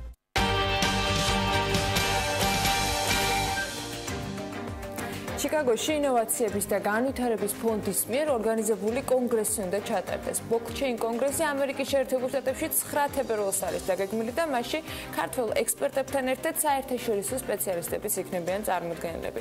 მოხსენებლებს შორის კი ინოვაციების და განვითარების ფონდის წარმომადგენელი შტატებში და ღონისძიების ორგანიზატორი გიორგი ჩიქოვანიც არის, რომელიც ახლა პირდაპირ ეთერში გვერდება. მოგესალმებით გიორგი. მადლობა იმისთვის, რომ ხართ ჩვენთან ერთად. თუმცა მე მგონი გიორგის ხმა უნდა გავასწოროთ, თქვათ ბოლომდე არ ისმის გიორგის ხმა, ერთი წუთით ამასობაში ვიდრე ძალიან საინტერესო ჩამონათვალი იყო მონაწილეების ამ კონგრესზე. ხო, BMG თორსდები გუშინ წინ უკვე გაავრცელა ამასთან დაკავშირებით ინფორმაცია. ანუ საუბარია საკმაოდ მასშტაბურ ღონისძიებაზე, რომელიც ჩიკაგოში გაიმართება. ინოვაციებისა და განვითარების ფონდის საკმაოდ საინტერესო ინიციატივაზე და არც თუ ისე ბოლო პერიოდის წიაღსვლებზე ამერიკის შეერთებულ შტატებში. ძალიან საინტერესო რესპონდენტი ყავს. ცოტა შორს არის, მაგრამ მაინც ჩვენთან ერთად არის უკვე დაბრუნდა და ეხლა უკვე ნამდვილად ისმის მისი ხმა. მე მას ყველა დღესაც აუსულოცავ, თან დიდი ხანი არ მინახავს, რაც შეერთებულ შტატებშიც მოღვაწეობს უკვე კონკრეტულად და კიდევ ერთხელ მივესალმებით ინოვაციების და განვითარების ფონდის აღმასრულებელ დირექტორს გიორგი ჩიქოვანს. დილამშვიდობის და საღამომშვიდობის ჩიკაგო. დილამშვიდობის საქართველოს მივესალმებ მაყურებელს, მადლობა გიორგი. დიდი მადლობა. კი, ყველაფერი უკვე წესრიგში არის, კავშირი არის, ჩიკაგო ხაზზეა. გივი თუ შეიძლება ცოტა უფრო მეტი მაინტერესებს ჯერ დავიწყოთ თვითონ ფონდთან დაკავშირებით, ვიდრე კონკრეტულად გადავალთ იმ შესაძლებლობაზე, რომელიც ხათშორის მინდა რომ თავარი გზავნილი გავაკეთო ამ შემთხვევაში გამოვარო ფონდის სახელით, მაგრამ ეს შესაძლებლობა ეხება მათ შორის ქართველ მონაწილეებსაც, ვისაც აინტერესებთ უახლესი ტექნოლოგიები და განსაკუთრებით ბლოკჩეინ ტექნოლოგია, ვისაც არ ჭირს რაღაცა ფობიები ამ თემებთან დაკავშირებით, სამწუხაროდ ქართულ საზოგადოებაში ესეთებიც მრავლად დარჩნენ, არა უშავს რეტროგრადებს არც ერთ ეტაპზე უჩიოდით, მაგრამ იმისთვის ვართ რომ დავანახოთ რეალობა. რეალობა კი შემდეგია. რას აკეთებს ინოვაციებისა და განვითარების ფონდი? თუ შეიძლება 2-3 სიტყვით და შემდეგ უკვე გადავიდეთ თვითონ ღონისძიებაზე. ინოვაციისა და განვითარების ფონდის ძირითადი საქმიანობა არის ამჟამად ბლოკჩეინი და DLT ტექნოლოგიები, ანუ დისტრიბუციული და დეცენტრალიზებული სისტემები. ჩვენ თანამშრომლობთ შტატის მთავრობასთან, ილინოისის შტატი მაქვს ხედველობაში, თანამშრომლობთ City Hall-თან, ანუ ჩიკაგოს მერიასთან, თანამშრომლობთ სხვა მრავალ შტატთან, მათ შორის სენატორების ოფისებთან, რათა მოხდეს სახელმწიფო სერვისების დეცენტრალიზაცია და სახელმწიფო სერვისებისთვის ბლოკჩეინის ტექნოლოგიების, დისტრიბუციული დეცენტრალიზებული ტექნოლოგიების გამოყენება. აგრეთვე, რა თქმა უნდა, საქმიანობის ერთ-ერთი მიმართულება არის ბიზნეს კონსალტინგიც. გამომდინარე იქიდან, რომ გარკვეული და არც თუ ხანმოკლე პაუზა არის ჩვენს ურთიერთობაში. თქვენ კონკრეტულად და პირადად წარმოადგენთ, რომ ბრძანდებით CEO ჩრდილოეთ ამერიკაში. ამ შემთხვევაში კონკრეტულად ამ ფონდისა, იგივე თუ საუბარია კიდევ სხვა კომპანიაზე. მე როგორც ვთქვი, ეს ფონდია. არა, საუბარია მხოლოდ აქ საუბარია მხოლოდ ინოვაციებისა და განვითარების ფონდზე, ანუ IDF-ზე. კაი, გასაგებია. ოკეი, გადავიდეთ ეხლა მთავარ თემაზე, სტრატეგიული ზონიზება. უკავშირდება, ვის შეუძლია მონაწილეობა და როგორი არის დღის წესრიგი. მე ვნახე აჯენდა, რომელიც ვებგვერდზე იყო განთავსებული, საკმაოდ დატვირთული და მრავალფეროვანი არის. რა იქნება მთავარი ამ შემთხვევაში, რომელიც შეგვიძლია რომ მაყურებელსაც გავაცნოთ. ინოვაციებისა და განვითარების ფონდი 9 თებერვალს ჩიკაგოში ერთ-ერთ ყველაზე დიდ ტექნოლოგიურ ცენტრში, M-Hub-ში ორგანიზებას უწევს საერთაშორისო ბლოკჩეინ კონგრესს. საკმაოდ მსხვილი ღონისძიება არის, ჩართულები არიან 15-ზე მეტი ქვეყნის დელეგატები, 5-ზე მეტი კონტინენტის წარმომადგენლები, 50-ზე მეტი სპიკერი. იმ ტოკენებისა და კოინების კაპიტალიზაცია შეადგენს 30 მილიარდზე მეტს, რომლებიც მონაწილეობენ და რომლებიც წევრები არიან ამ კონგრესზე. მაგალითად, შემიძლია მოგიყვანოთ IOTA ტოკენი 9 მილიარდიანი კაპიტალიზაციით, შემიძლია მოგიყვანოთ მაგალითად NEM კოინი, აზიური საკმაოდ წარმატებული კრიპტოვალუტა და smart კონტრაქტების პლატფორმა, ამჟამინდელი კაპიტალიზაციით 11.8 მილიარდი, რომლის წარმომადგენლები და დამფუძნებლებიც ეწვევიან ჩიკაგოს და მონაწილეობას მიიღებენ კონგრესში. კონგრესი გამოირჩევა თავისი ფორმატითაც, გარდა იმისა, რომ მონაწილეობენ keynote სპიკერები, არის სპეციალური პანელები, არის ეგრეთ წოდებული lightning talk-ები და fireside chat-ები მოწვეული სტუმრებისათვის. ყველაზე მთავარი რო ხაზი გაუსვათ რა არის იდეა ამ საერთაშორისო ღონისძიების, ეს არის სინქრონიზაცია ექსპერტიზისა და გამოცდილების გლობალური ბლოკჩეინისა და გლობალური DLT-ის, ანუ დეცენტრალიზებული დისტრიბუციული სისტემების სინქრონიზაცია რომ მოხდეს ჩიკაგოში და მინდა აგრეთვე კიდევ ერთ საკითხს გავუსვა ხაზი, რომ ჩიკაგო არის შესანიშნავი გარემო, მსგავსი მაღალტექნოლოგიური და მით უმეტეს, ესე ვთქვათ, ფინტექის დარგში. როგორ უსიტყვოდ გეთანხმებით? იმიტომ რომ მოგეხსენებათ ფიუჩერსებითა და ოპციონებით ვაჭრობა, ერთ-ერთი ყველაზე დიდი ინოვაცია ფინანსურ სექტორში, ჩიკაგოში არის მოგონილი და ესე რომ გადატანითი მნიშვნელობით რო ვთქვათ, მთელი თაობები არსებობს და ამ ადამიანებს DNM-ში აქვს ფინანსური ტექნოლოგიების ინოვაცია და საკმაოდ, ესე ვთქვათ, embracements აკეთებენ კრიპტოვალუტების და საკმაოდ დიდი გამოხმაურება აქვს, არ მოუთვლი იმ სტატისტიკას თუ რა თანხა მიდის venture capital ფირმებიდან კრიპტოვალუტების მიმართულებით ჩიკაგოში და ჩიკაგო არის ამ ფონზე საქართველოს არსებობა. შენ წარმოდგენა არა გაქვს, აი ერთადერთი რის კორექციაც არ ქვია, დავამატებდი რომ ადგილობრივების, ანუ ჩიკაგოელების DNM-ი იმდენად მრავალფეროვანია, თითქმის ყველა სხვა მიმართულებით გულისხმობ თუ კი რაიმე შეიძლება ანა უკავშირდებოდეს ინოვაციურს, რომ ერთხელ მაინც საქმიანად ჩასული ადამიანი ამ მეგაქალაქში ბოლომდე იწამლება ყველა იმ მიმართულებით, რაზეც ახლა გივი ჩიკოვანი საუბრობს. ახლა შენი კითხვა და მე ხაზს გავუსწრებდი ფინანსურ ტექნოლოგიებს და სულ ტექნოლოგიებში ინოვაციებს. საქართველოს მაგალითი ის ამ შემთხვევაში შესაძლებლობა რომელიც საქართველოს გამოიყენა მიწის რეგისტრაციასთან დაკავშირებით და ქართული წარმომადგენლობა ამ შემთხვევაში როგორი პოზიციით არის წარმოდგენილი და რა მაგალითს იძლევა ანუ განხილვისას და კონსულტაციებისას რა იქნება თქვენთვის საინტერესო ამ შემთხვევაში როცა მოხდება ინფორმაციის გარკვეულწილად შეჯერება და კონსულტაციები. პირველ რიგში ის ჯგუფი რომელსაც ეს გადაწყვეტილება მიიღო და რომელიც მონაწილეობდა ამ პროექტის საპილოტო ვერსიის ინიციირებაში წარმოდგენილია კონგრესზე, მათ შორის Global Blockchain Business კონსული, რომელიც დაარსებულია ამ კომპანიის მიერ, წარმოდგენილი არის და ჩვენ ველოდებით დელეგატებს ვაშინგტონიდან. თქვენი მეორე შეკითხვა მართალი გითხრათ ვერ გავიგე, ანუ კონკრეტულად რა შეგიძლიათ რომ გამიმეოროთ. როდესაც საუბრობდით და თქვენ აღნიშნეთ, რომ მოხდება გარკვეულწილად ინფორმაციების გაცვლა და იმისათვის, რომ მოხდეს ამ ყველაფრის კიდევ უფრო დახვეწა და სინქრონიზაცია. საქართველოს მაგალითი, რომელსაც ჩვენ ამ შემთხვევაში blockchain პლატფორმის გამოყენებით მიწის რეგისტრაციასთან დაკავშირებით ვიყენებთ, თქვენთვის ანუ რა მაგალითის მიმცემი შეიძლება იყოს და ამ მიმართულებით გასაგებია. ძალიან დიდი და არა მარტო საქართველოს, არამედ ყველას. მე მინდა ხაზი გაუსვა ერთ კონკრეტულ საკითხს. ბლოკჩეინის ტექნოლოგიას არ გააჩნია იურისდიქცია, არ გააჩნია საზღვრები. ეს აბსოლუტურად ეხება ყველას თანაბრად. არ აქვს მნიშვნელობა, ეს არის ღარიბი ქვეყანა, მდიდარი ქვეყანა, ეს არის თბილისი, თუ ჩიკაგო, თუ ნებისმიერი სხვა.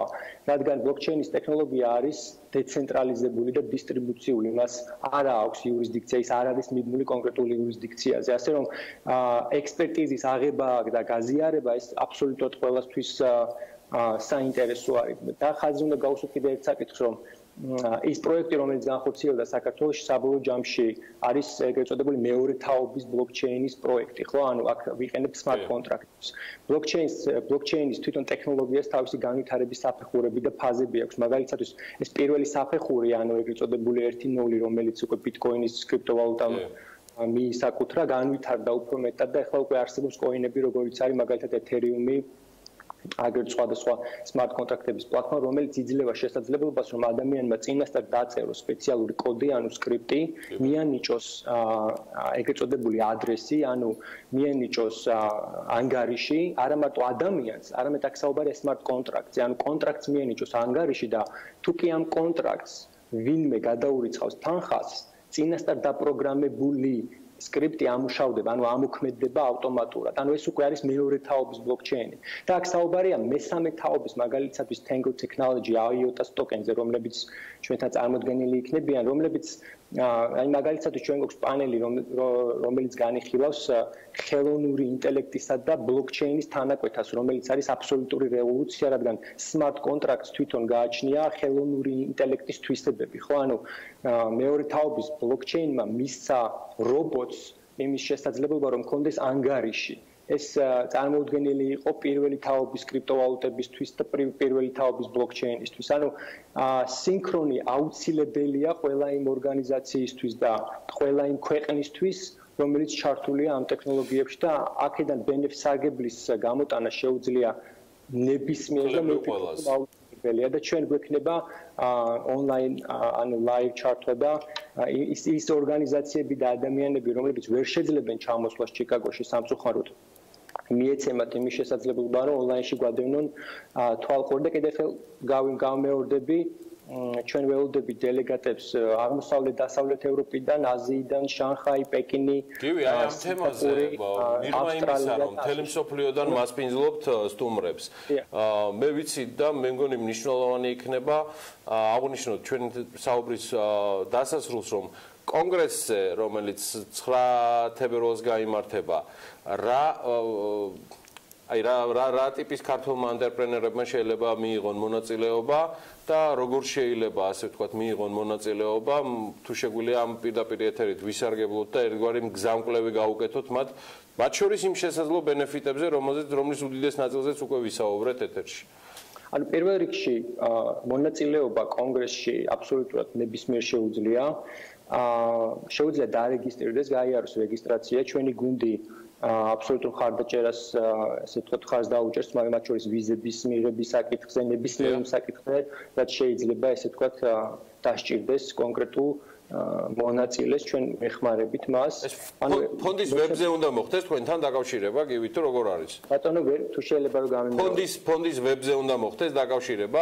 მე გამეორდები, ეს არის კონგრესი congress.idf.solutions. ანუ congress.idf.solutions. ამ აღნიშნულ გვერდზე არის მოცემული მთლიანად აჯენდა, მოცემულია ყველა სპიკერი, მოცემული არის ყველა ის ორგანიზაცია, რომელიც მონაწილეობს, მათ შორის პარტნიორია, მათ შორის სპონსორია, მათ შორის ყველა მხარდამჭერი. აგრეთვე არის რეგისტრაციის ღილაკი, აგრეთვე არის შესაძლებლობა იმ ორგანიზაციებისთვის, ვისაც სურთ მაგალითისათვის კონდეთ შესაძლებლობა ჩაერთონ პრომოუშენში და მარკეტინგში, ჩვენ ვაძლევთ მათ შესაძლებლობას და არსებობს სპონსორობის კონკრეტული შესაძლებლობები. შესაძლებლობებით თუ ესეც აინტერესებს, ყველაფერი მოცემულია სპეციალურ ვებგვერდზე, რომელიც შემუშავებულია და დამზადებულია მხოლოდ კონგრესისთვის, ასე რომ ნებისმიერ პუბლიკისთვის კარები არის აბსოლუტურად ღია და ეს ერთ-ერთი დამახასიათებელი თვისება, გამჭვირვალობა, ღიაობა, დამახასიათებელი თვისება არის ბლოკჩეინისა და საკმაოდ მნიშვნელოვანი პანელები და საკითხები იქნება წინ წამოწეული, მაგალითად როგორიც არის სახელმწიფო მმართველობა ბლოკჩეინზე, ხელოვნური ინტელექტი, IoT და ბლოკჩეინი. მათ შორის არის ისეთი თემები, როგორიც არის ტრეიდინგი, იმათთვის, ვისაც აინტერესებს ტრეიდინგი, გავივლით თავიდან ბოლომდე სმარტ კონტრაქტების ყველა სარგებელს და ტოკენიზაციის ეტაპებს, აგრეთვე არსებობენ ჩვენთან ადგილობრივი, ანუ ჩიკაგოვის სტარტაპები, რომელიც მონაწილეობას ღებულობენ, მაგალითად მინდა ვახსენო Coder INC, რომელიც გეგმავს პირველ კვარტალში 100 მილიონამდე fundraising-ს, ანუ ესე ვთქვათ ახალი მეთოდოლოგია, ანუ ბლოკჩეინმა მისცა შესაძლებლობა ორგანიზაციებს მიიღონ ფული დაფინანსება ბლოკჩეინის მეთოდოლოგიით და საკმაოდ წარმატებით ახორციელებენ ახალგაზრდა ორგანიზაციები აი ამ ტექნოლოგიის გამოყენებას და მათ შორის ურმესი მადლობა. ძალიან საინტერესო იყო. ოღონდ აქვე ერთი პირობა, რომ კონგრესის დასრულებისთვის ერთგვარად შეჯერება გავაკეთოთ, იმიტომ რომ საინტერესო იქნება მათ შორის იმ მასალების გაზიარებას, რომელსაც დარწმუნებული ვარ, თავს მოუყრით 9 თებერვალს ამ კონგრესის მსვლელობის ფარგლებში. კიდევ ერთხელ მადლობა პივჩიკოვანს, რომელიც ინოვაციების და განვითარების ფონდის აღმასრულებელი დირექტორია ჩრდილოეთ ამერიკაში. იგი ჩიკაგოდან გვერდებოდა პირდაპირ ეთერში და სწორედ ამ ბლოკჩეინ კონგრესის დეტალებზე საუბრობდა. გიწევთ მოასწრებთ ჩიკაგოში ჩასვლას ერთი ან მეორე დაჯგუფება, რომელიც ალბათ არ. ვერ. არა, ხო? ვერ. ვერ მოასწრებთ. რატო? გაწერილი დღის წესრიგი არ ითვალისწინებს, მეგონი თავისუფალ დღეს. თავხედობას არ ყოფნის. 9 თებერვალს არის. იქამდე შეიძლება და ყოფილი გაგრძელება. PMG-ს არაჩვეულებრივ ხუთეულის თავხედეს საზღვარი არ აქვს. პრინციპში როგორ ექნება ახლა ფაქტიურად აირექსმა ამერიკის საელჩომ გამოცალეს PMG-ს გუნდი მთელი იანვრის განმავლობაში და მიავლინეს შეერთებულ შტატებში. მე მათ წარმატებას უსურვებ, ისევე როგორც დედა სამშობლოში დარჩენილ PMG-s გუნდის წევრებს. გავიდეთ რეკლამაზე, ჩვენ აქ რეკლამაზე ვიზრუნებთ, ესენი სიახლეებს ჩამოგვიტანენ და რაღაც ტოკენიზაციას და ბლოკჩეინის სიახლეებს გვეტყვიან.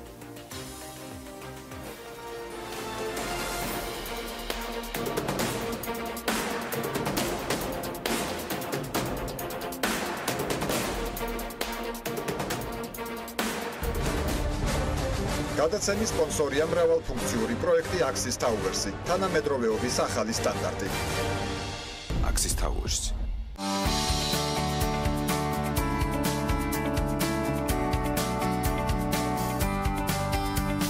გადაცემის სპონსორია ახალი ნათება. ახალი ნათება მე ვირჩევ სინათლეს. გადაცემის სპონსორია მწვანე ქალაქი ლისზე. გადაცემის გენერალური სპონსორია სამშენებლო მასალების კომპანია ნოვა. წარმოება, იმპორტი, ექსპორტი. ნოვა.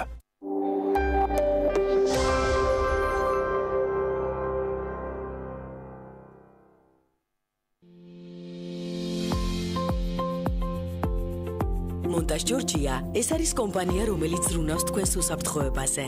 მონტაჟ ჯორჯია ცენტრალური მართვის სისტემები. მონტაჟ ჯორჯია ჩვენ მართავთ ენერგიას.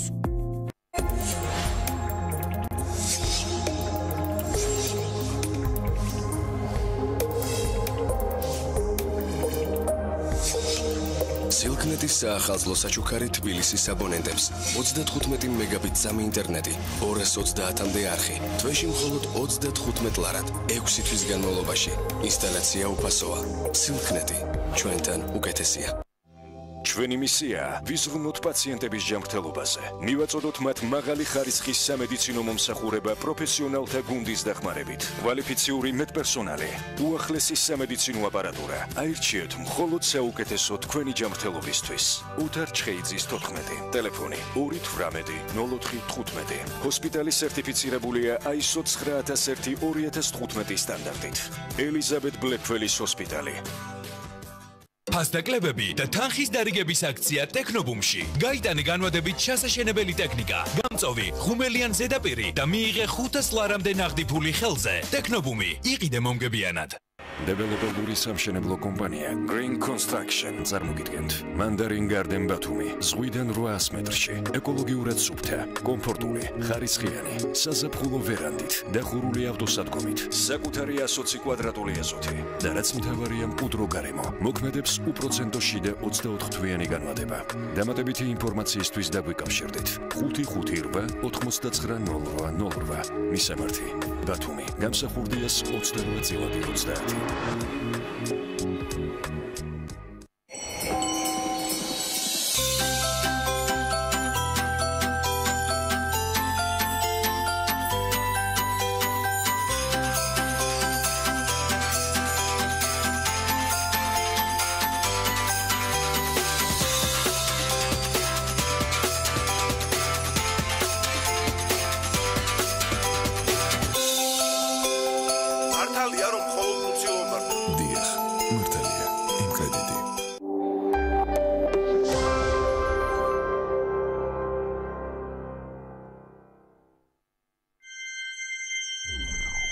BMG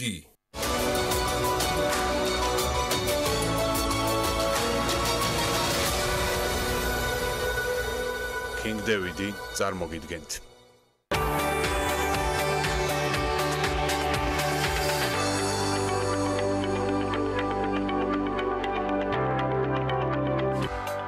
სამშაბათის ნარატივით და საინტერესო სტუმრებით. საქართველოში ქართული საბავშვო წიგნის დღის დაარსება სწორედ მისი ინიციატივით მოხდა. გახლავთ ავტორი ანთოლოგიის ქართველი პოეტი ქალები. მის სახელს კიდევ მრავალი მნიშვნელოვანი უკავშირდება, რომელსაც სამშაბათის ნარატივით გავიგებთ. მარიამ ციკლაური, საბავშვო მწერალი, თარგმნელი, ლიტერატურული პრემია გალას ლაურეატი სტუმრად გადაცემაში. მუსიკალური თბილისი წარსული და თანამედროვეობა. რუსუდან წურწუმია, თბილისის სახელმწიფო კონსერვატორიის ემერიტუს პროფესორი და თეონა ლომსაძე, თბილისის სახელმწიფო კონსერვატორიის დოქტორანტი ქალების ნარატივში საინტერესო დიალოგით. ეს ქალების ნარატივია კვანცალ ახიძესთან ერთად.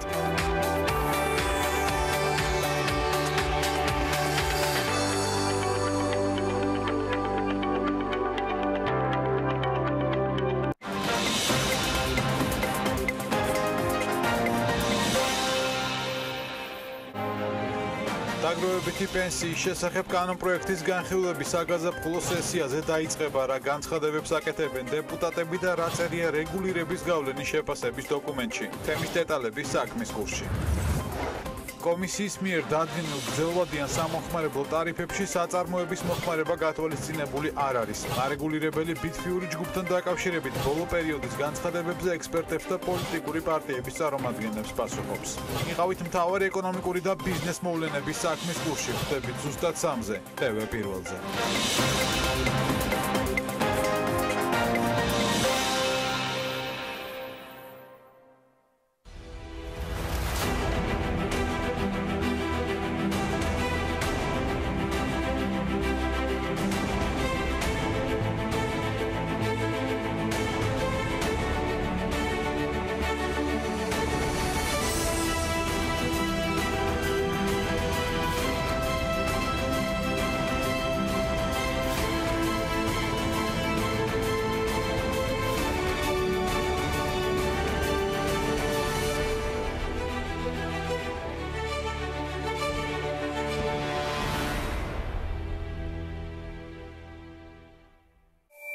TV პირველი თანამგზავრზე. სატელიტური მაუწყებლობის ყველაზე თანამედროვე DVB-S2 სტანდარტის MPEG-4 ფორმატში. თანამგზავრი Azerspay 1. აღმოსავლეთის 46 გრადუსი. სიხშირე 11094 MHz. პოლარიზაცია ჰორიზონტალური. სიმბოლური სიჩქარე 30000 კილობიტი წამში. შესწორების კოდი 5 მე-6. TV პირველი საქართველოში და მსოფლიოში.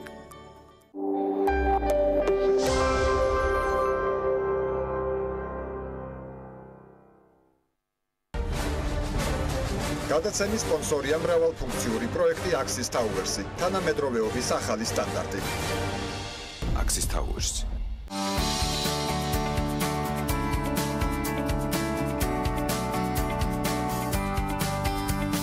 გადაცემის სპონსორია ახალი ნათება. ახალი ნათება მე ვირჩევ სინათლეს. გადაცემის სპონსორია მწვანე ქალაქი ლისზე. გადაცემის გენერალური სპონსორია სამშენებლო მასალების კომპანია ნოვა. წარმოება, იმპორტი, ექსპორტი. ნოვა.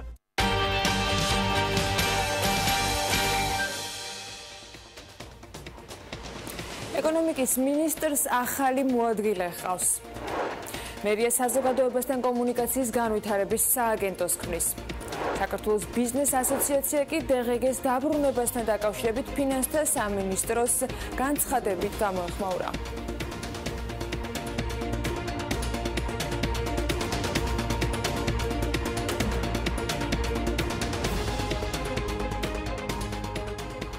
ეკონომიკისა და მდგრადი განვითარების მინისტრის მოადგილედ ეკატერინე მიქაბაძე დაინიშნა, რომელიც იქამდე ფინანსთა სამინისტროს მაკროეკონომიკური ანალიზის და ფისკალური პოლიტიკის დაგეგმვის დეპარტამენტს ხელმძღვანელობდა. მიქაბაძე მუშაობდა საქართველოს ეროვნულ ბანკში და სტატისტიკის სახელმწიფო სამსახურშიც. გარდა ამისა, ის სამეცნიერო პედაგოგიურ საქმიანობასაც ეწევა. ეკონომიკურ მეცნიერებათა მაგისტრის ხარისხი იაპონიაში აქვს ტოკიოს საერთაშორისო უნივერსიტეტში მინიჭებული. თბილისის მერიაში კი სტრუქტურული რეფორმები იწყება. პროექტის პრეზენტაცია დედაქალაქის მერმა დახაკალაძემ და მასთან ერთად ვიცე-მერმა ირაკლი ხმალაძემ გამართა. სწავლება სხვადასხვა მიმართულებებს ეხება. დედაქალაქის მერის თქმით, უქმდება ეკოლოგიისა და გამწვანების სამსახური, იქნება ახალი გარემოს დაცვის საქალაქო სამსახური. არქიტექტურულ სამსახურს ურბანული განვითარების სამსახური გამოეყოფა. არქიტექტურა დარჩება ცალკე და იქნება სერვისებზე ორიენტირებული, ხოლო პოლიტიკას წარმართავს ქალაქის ურბანული განვითარების საქალაქო სამსახური. კულტურის განათლებისა და სპორტისა და ახალგაზრდობის საქმეთა სამსახურები კი ერთი უწყების ქვეშ გაერთიანდება. კეთილმოწყობის სამსახური ფორმირდება ინფრასტრუქტურის განვითარების საქალაქო სამსახურად. თბილისის მერიაში მიიჩნევენ, რომ დედაქალაქის მიწათსარგებლობის გენერალური გეგმის პროექტში რკინიგზის გადატანის საკითხზე შეთავაზებული გადაწყვეტილება მეტ დასაბუთებას საჭიროებს.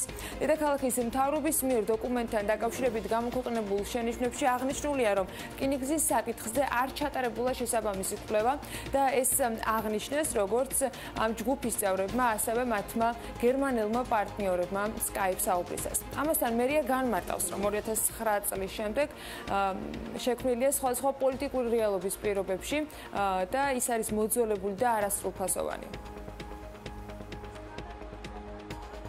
საქართველოს ბიზნეს ასოციაცია კი დღგ-ს დაბრუნებასთან დაკავშირებით ფინანსთა სამინისტროს ინიციატივას მიესალმება. ასოციაციის განცხადებაში აღნიშნულია, რომ საქართველოს ბიზნეს ასოციაცია დამატებული ღირებულების გადასახადის ზედმეტობის დაბრუნების ავტომატური სისტემის ამოქმედებას ბიზნესისათვის უკიდურესად დადებით ნაბიჯად აფასებს და სრულ მხარდაჭერას უცხადებს რეფორმას. ბიზნეს ასოციაციაში ასევე ამბობენ, რომ დღგ-ს დაბრუნება ის საკითხი იყო, რომელიც წლების განმავლობაში ბიზნესისათვის ერთ-ერთ ძირითად პრობლემას წარმოადგენდა დროში გაწელილი პროცესის და ზოგიერთ შემთხვევაში ბიუროკრატიული მექანიზმების გამო.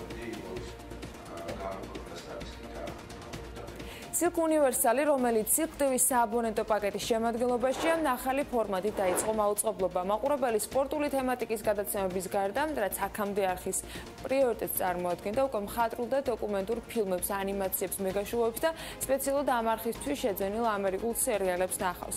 კომპანიაში ამბობენ, რომ არხის ტრანსფორმაციის მიზანია, რომ ის უფრო საინტერესო და ყურებადი გახდეს ნებისმიერი ასაკის მაყურებლისათვის.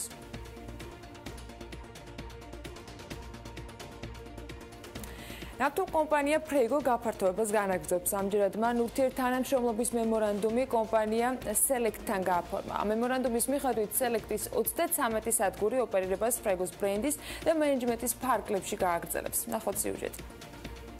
დღეს ხდება ხელმოწერა დოკუმენტზე, რომლის ფარგლებშიც ორი ნავთობ კომპანია ერთდება. ნავთობ კომპანიები ფრეგო და სელექტი გაერთიანდა. სასტუმრო ქორთიარდ მარიოტში კომპანიებს შორის ურთიერთთანამშრომლობის მემორანდუმი გაფორმდა, რომლის მიხედვითაც კომპანია სელექტი ოპერირებას ფრეგოს ბრენდისა და მენეჯმენტის ფარგლებში გააგრძელებს.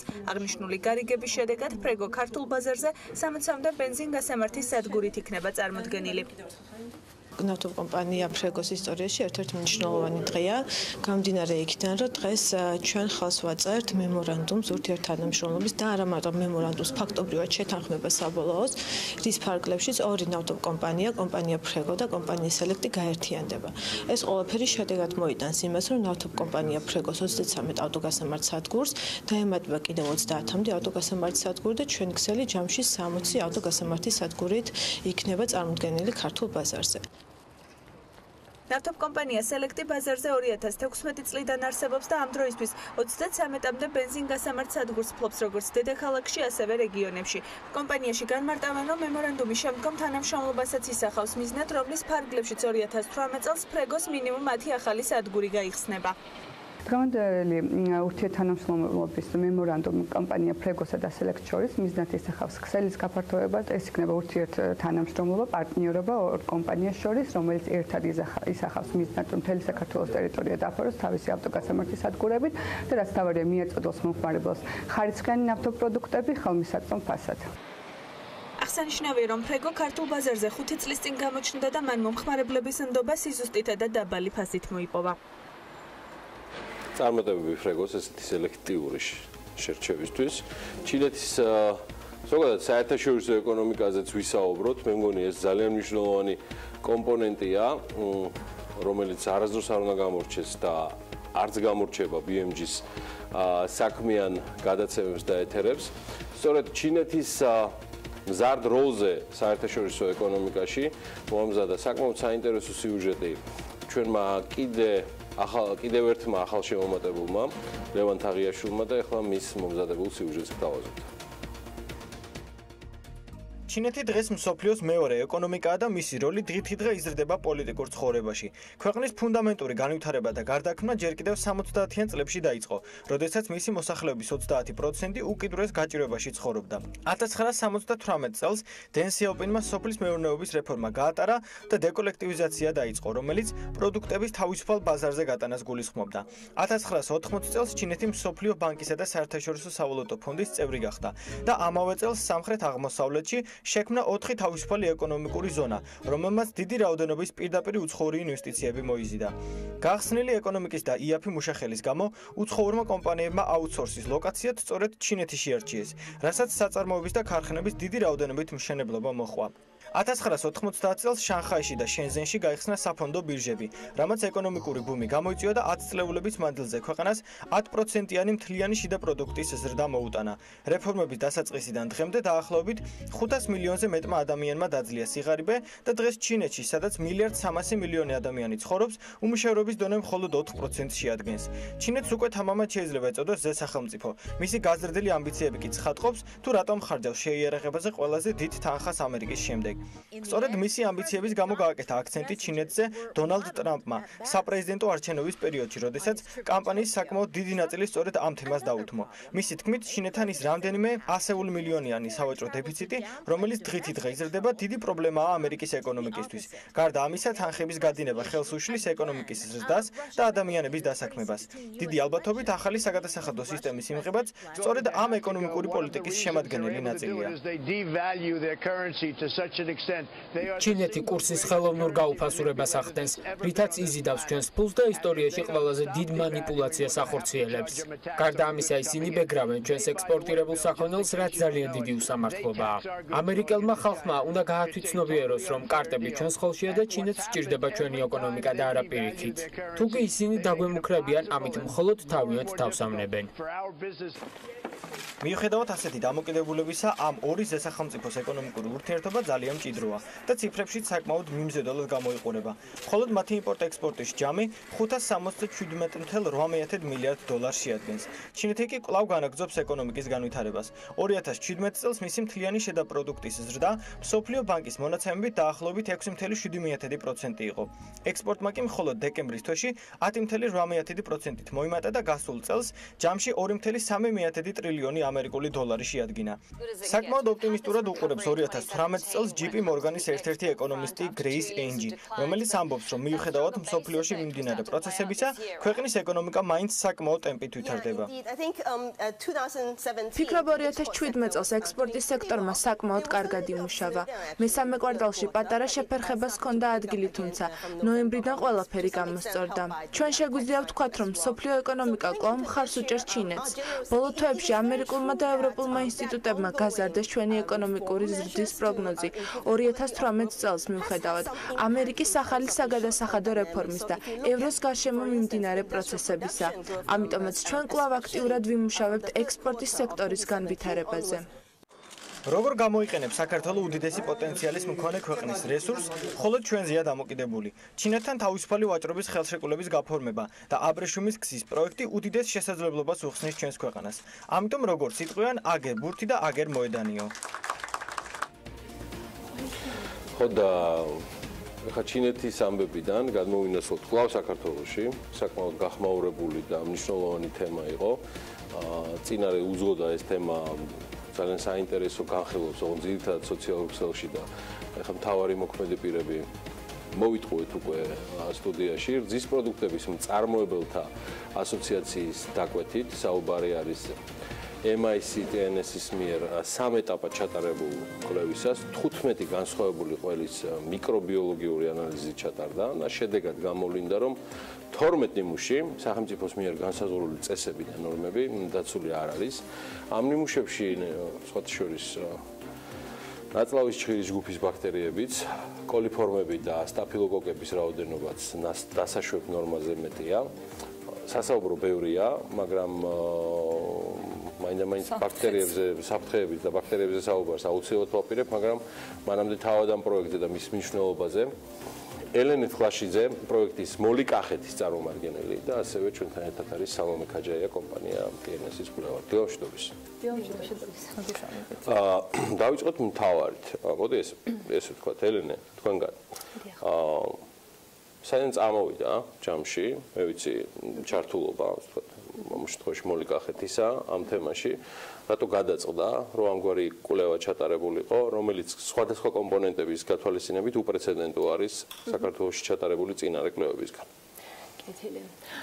შეგახსენებთ მოლიკახეთში არის პროექტი, რომელიც მეცხოველების განვითარებით არის დაკავებული უკვე 6 წელია. ჩვენ პროექტს ახორციელებს შვეიცარიული ორგანიზაცია ჰექსეპერის სამხრეთ კავკასიის ოფისი, შვეიცარიის მთავრობის დაფინანსებით. ოკეი. ეს არასამთავრობოა? ჰექსეპერი არასამთავრობოა, შვეიცარიის მთავრობამ აფინანსებს. აფინანსებს, დიახ. ჩვენი ორგანიზაცია, რადგან ორიენტირებულია მეცხოველეობის განვითარებაზე და რძის გადამამუშავება მეცხოველეობის ერთ-ერთი უმნიშვნელოვანესი კომპონენტია, ვეხმარებით მცირე და საშუალო გადამამუშავებლებს კახეთში. რძის ასოციაციასთან თანამშრომლობა დავიწყეთ შარშან, რადგანაც ჩვენი მიზანიც და ასოციაციის მიზანიც არის ინდუსტრიის განვითარება და მეწარმეების ხელშეწყობა. რეალურად ქართულ ბაზარზე არსებობს როგორც რეგისტრირებული მცირე მეწარმეები, ასევე არარეგისტრირებული მცირე მეწარმეები. და პრობლემა იმაში მდგომარეობს, რომ ის, ვინც კეთილსინდისიერად აწარმოებს თავის პროდუქციას, იცავს ჰიგიენის სტანდარტებს, იმისთვის პირობები გაცილებით უფრო სხვანაირი, ვიდრე იმისთვის, ვინც ხარულად არათანაბარ პირობებში არიან, დიახ. და ამაზე ძალიან ბევრი საუბარი იყო, მაგრამ რეალურად ფაქტები ხელში არავის არასოდეს არ ჰქონდა. როცა თქვენ ბრძანებთ ამ მეწარმეების რეგისტრაციასთან დაკავშირებით, საუბარია, რომ ელემენტარულად როგორც მეწარმეები არ არიან და რეგისტრირებულნი, საერთოდ ყველანაირ ლეგალურ ველს მიემარიან. დიახ, და ამიტომაც სურსათის ეროვნული სააგენტოც მათ ვერ აკონტროლებს, იმიტომ რომ რეალურად სურსათის სააგენტოს აქვს ფერკეტი შეამოწმოს იურიდიული პირი, რა თქმა უნდა, ხო?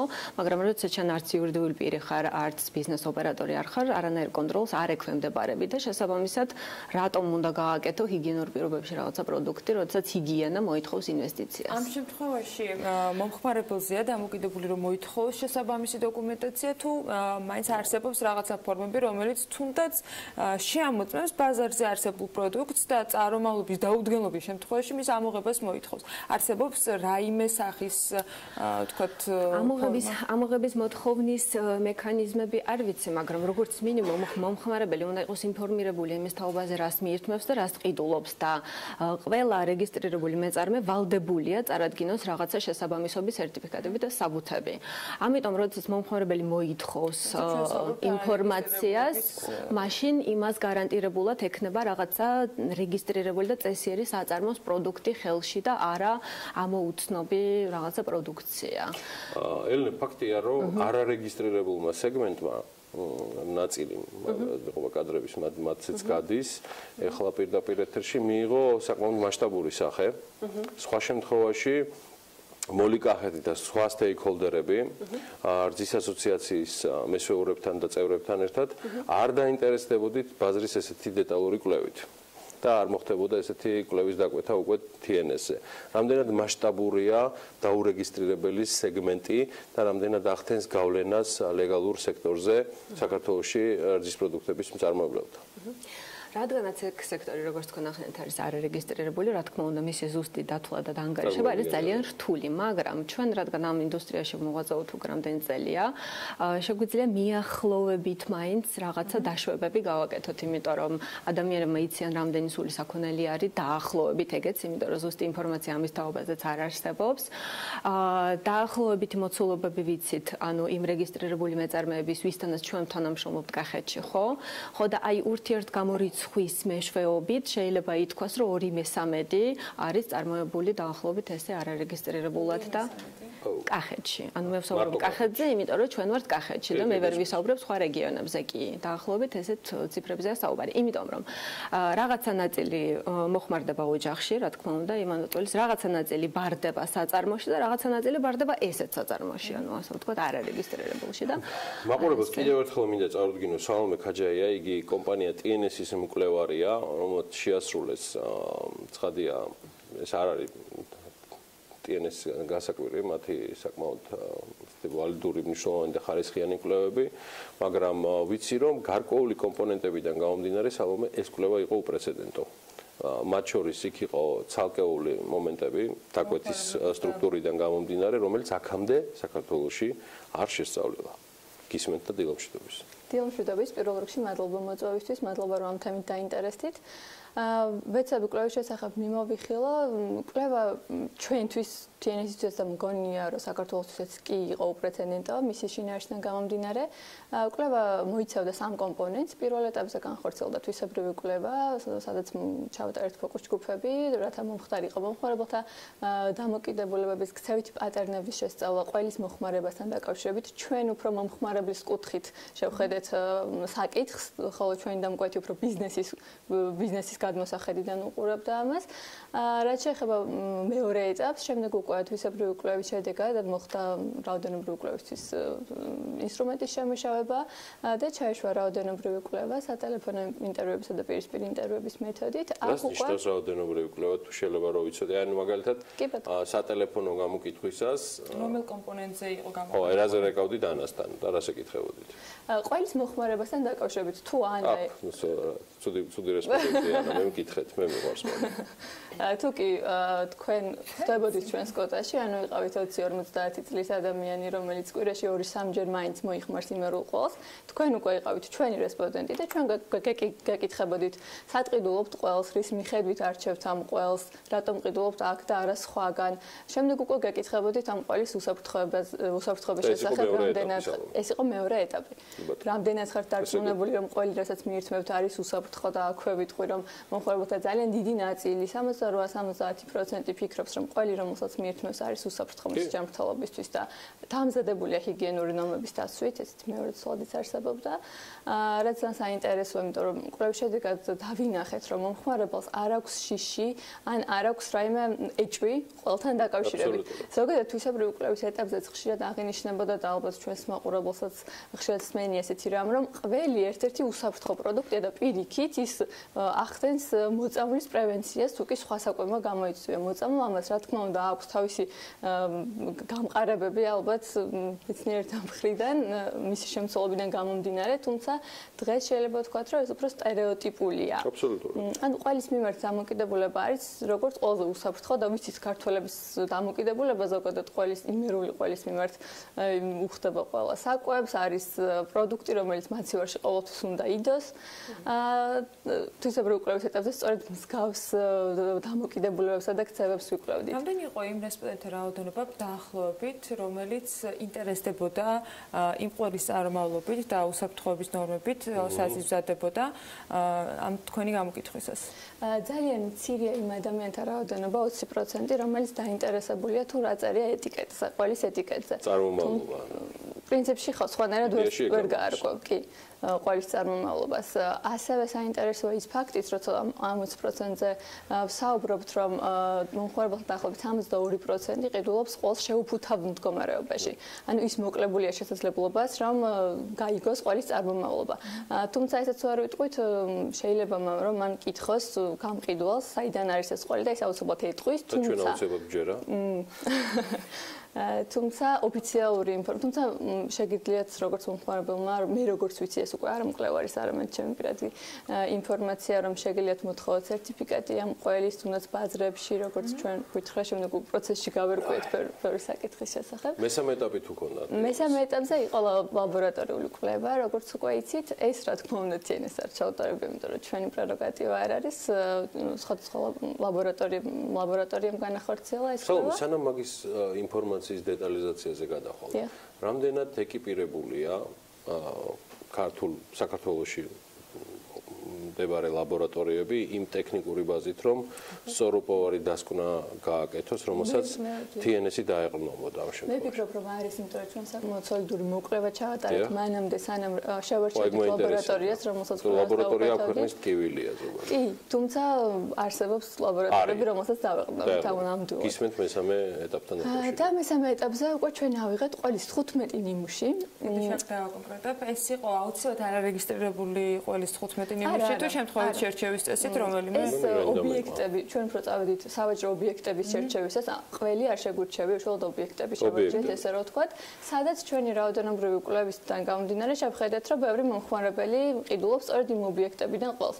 მოგეხსენებათ, რომ 15 ობიექტი ცხადი არ ფარავს საქართველოში არსებულ სავაჭრო ობიექტებს, ამ კვლევას ვერ განვაზოგადებთ, თუმცა ის შედეგი, რაც მივიღეთ, უკვე არის ტენდენციების. შემოწმოთ თელ საქართველოს. ხო, ალბათ კარგი იქნება. ხო, გაწოდოთ. მაგრამ ვამოწმებთ რას? არ დაგავიწყდეს, რომ სეგმენტი არალეგალური. ანუ ამ შემთხვევაში ორი გზა არის. არარეგისტრირებული არის ძალიან დიდი. შემოწმების და არარეგისტრირებულების ბაზარზე არ დაშვების. სხვა უბრალოდ შეუძლებელია. ან ყველა შემოწმების და ხო, ძალიან რთულია ეს კომპლექსური მიდგომა იქ შემოსავლების სამსახურიც უნდა ჩაერთოს, ბევრი რაღაცა არის, იმიტომ რომ ეს კატეგორია მეწარმეებისა, ანა გასული არიან მთლიანად იურიდიული ველიდან. ანუ ისინი არ არარეგისტრირებულის უბრალოდ ყველი არსებობს და გამყიდველი დანარჩენი არაფერი არ არსებობს. ანუ ესეთი მეწარმეები ხშირად ეფარებიან გლეხის შირმის უკანასე ვთქვათ, ანუ მე ვყიდი 2 კილო ყლოს, რომელიც მე გავაკეთე, მაგრამ რეალურად იმ ადამიანმა, რომელიც ბაზარში ყიდის, იმას არ გაუკეთებია. იყიდა ვიღაცისგან და ყიდის. ამიტომ ძალიან რთულია აი ამ მეწარმეების გამოვლენა, ამიტომ გადაწყვეტა ასოციაციამ, რომ მომხმარებლის ცნობიერება ამაღლოს ამ კუთხით და მომხმარებელმა თვითონ გადაწყვეტოს, რას შეიძენს. და როდესაც მომხმარებელი მიეჩვევა რეგისტრირებული, ეტიკეტირებული პროდუქტის შეძენას, შემდგომში ისინი უბრალოდ ავტომატურად ამოვარდებიან, იმიტომ რომ სადაც უნდა გაყიდონ თავიანთი პროდუქტი და ერთ-ერთი გზა არის ეს. სანამ ელენეს დაუბრუნდებით, რა შედეგი მივიღეთ? ლაბორატორიული კვლევიდან 15 ნიმუში ავიღეთ, როგორც საუბრობდით, სხვადასხვა სავაჭრო ობიექტებიდან, მათგან 9 იყო სხვადასხვა ბაზარში არსებული ყველი, 3 იყო. ჩვეულებრივი 9 საკოლმეურნეობო ბაზარი. ჩვეულებრივი, როგორც თქვენ შეგიძლიათ მიხვიდეთ და იყიდოთ, ჩვენც ასე შევიძინეთ, თუმცა მას შემდეგ რაც გადმოგწეს ეს ყველი, შემდეგ მოვათავსეთ სპეციალურ პარკში, ანუ როგორიც მივიღეთ ეს ყველი, ისეთი დალუქვით და შესაბამისი პროცედურები. აქტების გაფორმებით და ყველაფერი. 3 ნიმუში ავიღეთ ეგრეთ წოდებული უბნის მაღაზიებიდან, სხვადასხვა უბნებში და აქაც ხადი ვერ მოვიცავით თურქეთის ყველაუბანი, სამხოლოდ 3 ობიექტი შევარჩიეთ და 3 ყველის ნიმუში ავიღეთ ქსელური ერთად ქსელური მაღაზიის, 3 სხვადასხვა ფილიალიდან. ანუ ქსელური მარკეტი ეგრეთ წოდებული, ხო? კი. 15 გვაქვს, გისმენთ. 15 გვაქვს ნამდვილად. 15 ნიმუშიდან აღმოჩნდა 9 ნიმუში ნაწლავის ჭხირის ჯგუფის ბაქტერიები, ანუ ამ ნორმის დარღვევა დაფიქსირდა. 7 ნიმუში აღმოჩნდა სტაფილოკოკების ნორმის დარღვევა, ანუ აღმოჩნდა სტაფილოკოკი, თუმცა ჩვენ ასევე ჩავატარეთ კვლევა ლისტერიაზე და სალმონელებზე და საბედნიეროდ არ აღმოჩნდა დარღვევები ამ ფლოტებზე, ასე რომ ვთქვათ, ამ მიკროორგანიზმებზე. ელენე, ამ შემთხვევაში რამე დელოდით ესეთ შედეგებს კვლევიდან გამომდინარე მე განსაკუთრებულ ნოსტრადამუსობას არ გთხოვთ თემასთან მიმართებაში, იმიტომ რომ კახეთის გადმოსახედიდან მე მესმის რომ მდგომარეობა ბაზარზე იოლი არ არის, მაგრამ ესეთი შედეგები რამდენად გაჭვედადი იყო. არ გაგვირვებია, იმიტომ რომ ჩვენი პასუხი გამგვირვებია თქვენი. არა ხო, იმიტომ რომ რეალურად საჭიროება იმიტომ გაჩნდა რომ ესეა. სამწუხაროდ ძალიან დიდი ხანი ჩვენ ეს რაღაც არაორგანიზებულად და არაორგანიზებულ იმაში აღმოვჩნდით, ასე ვთქვათ, ბიზნეს სექტორში. ჩვენი პროექტის მიზანი იყო ყოველთვის დავხმარებოდით მეწარმეებს და ჩვენ ძალიან ბევრ შეუწყეთ ხელი იმაში, რომ სანიტარულ-ჰიგიენური ნორმები მოეწესრიგებინათ და ძალიან კარგად გვესმის რა ინვესტიციებთან არის ეს დაკავშირებული. ამიტომ ზუსტად შემიძლია წარმოვიდგინოთ როგორ პირობებში მუშაობენ ის დანარჩენები, მაგრამ ეს იმათი ნებაა, რომ ესე აგრძელებენ მუშაობას. მეორეს მხრივ ჩვენ ვთვლით, რომ ასოციაცია ვალდებულია მაქსიმალურად გაათვითცნობიეროს მომხმარებელი და ასევე დაიცვას ის მცირე მეწარმე, რომელიც შედის იმ ასოციაციაში. ანუ აქვე მინდა ხაზი გაუსვა, რომ ის მცირე მეწარმეები, რომლებიც 500-დან 1000 ლიტრამდე ამუშავებენ დღე-გამოშვებით, ისინი შედიან ამ ასოციაციაში. უბრალოდ იმათი განსხვავება სხვებისგან არის ის, რომ არიან მოწესრიგებულები და ცდილობენ რაღაცა სტანდარტი დანერგონ. TNS-ისთვის რამდენად განჭვედადი იყო ის შედეგები, რაც თქვენ მიიღეთ? ჩემთვის როგორც კვლევარისთვის გასაოცარი არაფერი არ არის. ჩემთვის როგორც მომხმარებლისთვის ეს კი იყო შოკის მომენტი. იმიტომ რომ მე და თქვენ გავდივართ იმ კატეგორიაში, რომელიც ვერ წარმოგვედგინა, რომ ყოველში შეიძლება იყოს. დიახ, სიმართლე გითხრათ, ამ საკითხის გამოუკვლევადობას მაშინ შევეჩეხე პირველად, როდესაც კვლევის დავიწყეთ კვლევა. იმიტომ რომ მეც ვიყავი როგორც ჩვეულებრივი მომხმარებელი და ჩავთვალოთ რომ არა ეს კვლევა, მეც ვერასდროს გავიგებდი იმ დეტალებს, რაც გავიგებდი. მე მესმის ერთი დეტალი სალომე, რომ თქვენ ამ შემთხვევაში საკმაოდ ავტორიტეტულ კვლევით ორგანიზაციას წარმოადგენთ და TNS არაერთ კვლევას გავცნობი ვარ. ჩემი კითხვა ელენე მდგომარეობს შემდეგში. ექვემდებარება თუ არა გასაჯაროებას ის საკმაოდ შემთხვევაში უკაცრავად ამ სიტყვისთვის და ფატალური შედეგები, რომელიც ამ კვლევიდან გამომდინარე მივიღეთ. რას გულისხმობ? მე მესმის, რომ TNS-მა random პრინციპზე დაყრდნობით ეს 15 ნიმუში აიღო. აბსოლუტურად, მაგრამ მეორეს მხრივ თქვენ იცავთ და აბსოლუტურად მართალი ვზანდებით კონფიდენციალობას ამ ყველაფრიდან გამომდინარე, მაგრამ თუ ჩვენ რეალურად გვინდა მომხმარებელთა უფლებებზე და მათ ჯანმრთელობაზე უფლებას მიიღაჩივის ჯანმრთელობაზე ზრუნვა. ასოციაცია გეგმავს თუ არა სახელმწიფო სტრუქტურებთან ერთად გაასაჯაროოს თუნდაც ის ცალკეული ასე ვთქვათ, კონვეიერული თუ არაკონვეიერული წარმოებები, რომელიც შეიძლება ლეგალიზებულია თუ არ არის, იმიტომ რომ როგორ გავარკვიოთ ჩვენ გულისხმობ იმას, რომ ყველას უნდა მოსთხოვოს მომხმარებელმა ეხლა მომეც შენი სერტიფიკატი. ეს არის გამოსავალი სახელმწიფოს პასუხისმგებლობა სად გადის? მე თქვენ არ ახართ პირდაპირ მოპასუხებელი, თქვენ გესმით ამას. არანაირად და უბრალოდ ასოციაციის გადმოსახედიდან, თქვენი გადმოსახედიდანაც ჩვენ არა ასოციაციას რაც შეუძლია ეს ანუ ისევ და ისევ დადო შედეგი გააფრთხილა მომხმარებელი. იმიტომ რომ რეალურად ის 15 ნიმუში იქიდან ალბათ ბევრი იყო არაეტიკეტირებული. არაეტიკეტირებულს ვერ მიაკვლევ მეწარმემდე. არარეალურია. მიდიხარ ბაზარში, ყიდულობ ყველს, ეკითხები გამყიდველს, რომ სად ანუ ვისი ყველია, გეუბნება ჩემია სახელი. მაშინ ესეთი რეზუმირებისთვის კითხვა, რა არის ჩვენი გზავნილი? თავარი კვლევის ბოლოს ასოციაციის ფარგლებში და TNS ფარგლებში. ჩემი თხოვნა უმორჩილეს თქვენთან, როგორც რომ ეს დამთავრდა კვლევა თქვენ დადეთ და ეს გასაჯაროვდა. რა გზავნილს ვაკეთებთ საქმიანი დილის სტუდიიდან მომხმარებლებისთვის? თავარი რეკომენდაცია. მთავარი რეკომენდაცია მომხმარებელს არის რომ გაეცნოს იმ პროდუქციას, რომელსაც შეიძენს, იმიტომ რომ ის პროდუქტი, რომელიც არის ეტიკეტირებული, რეალურად არის რაღაცა კონტროლის ქვეშ, იმიტომ რომ ის არის იურიდიული სუბიექტი, მას სახელმწიფო სურსათის ეროვნული სააგენტო აკონტროლებს. მივედი საკოლმეურნეო ბაზარში, ადამიანთან, რომელთანაც მუდმივად ვყიდულობ ყველს, მეუნება ისევ ომახიანი ხმით, რომ ახალქალაქიდან ავარ, შემდეგ რას ვაყოლებ? მანახე სერტიფიკატი? კი. ეს არის და ეს. კი, იმიტომ რომ ყველა იურიდიული პირი ვალდებულია ეტიკეტი დააგრას პროდუქტს. ვალდებულია, კი. თუ არ აქვს, ესე იგი არ არის. რაიმე სხვა დაამატებდით? მეტი ინფორმაცია არის ცოდნა არის ალბათ ჩვენი უსაფრთხოების გარანტი და უნდა ვიყოთ მეტად ინფორმირებული იმასთან დაკავშირებით. ამისთვის არსებობს ეს პლატფორმა, ამისთვის არსებობთ თქვენ, რომ ხშირად გვეწვიოთ და გავათვისნობიეროთ ჩვენი მოხმარებები. მადლობა თქვენი დროისთვის. ელენე თლაშიძე, პროექტი მოლი კახეთში წარმომადგენელი და სალომე ქაჯაია, ტკინესის კვლევარი. მადლობა მათ ჩვენთან სტუმრობისთვის. საკმაოდ საინტერესო თემაზე ვისაუბრეთ, დროც ვერ გავასაზღვრეთ. კი გვინდოდა 10 წუთი სულ საუბარი, თუ 7-8, მაგრამ გამოგვივიდა გაცილებით მეტი, მაგრამ მე მგონი ღირდა. თემა საინტერესო იყო. გავაცილებ სტუმრებს ამასობაში ამინდის შედარებით ძელავდიანი პროგნოზი და რეკლამა. მადლობა. ამინდის პროგნოზის სპონსორია SEU Development-ი.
ამინდის პროგნოზის სპონსორია SEU Development-ი.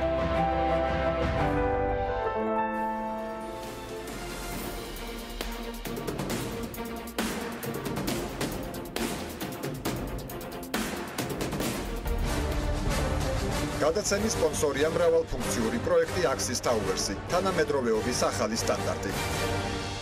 Axis Towers.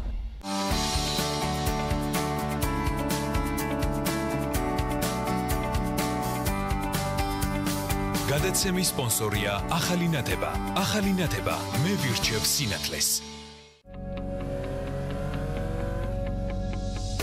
გადაცემის სპონსორია მწვანე ქალაქი ლისზე. გადაცემის გენერალური სპონსორია სამშენებლო მასალების კომპანია ნოვა. წარმოება, იმპორტი, ექსპორტი. ნოვა. გადაცემის სპონსორია კურორტი კოხტამი დარგი.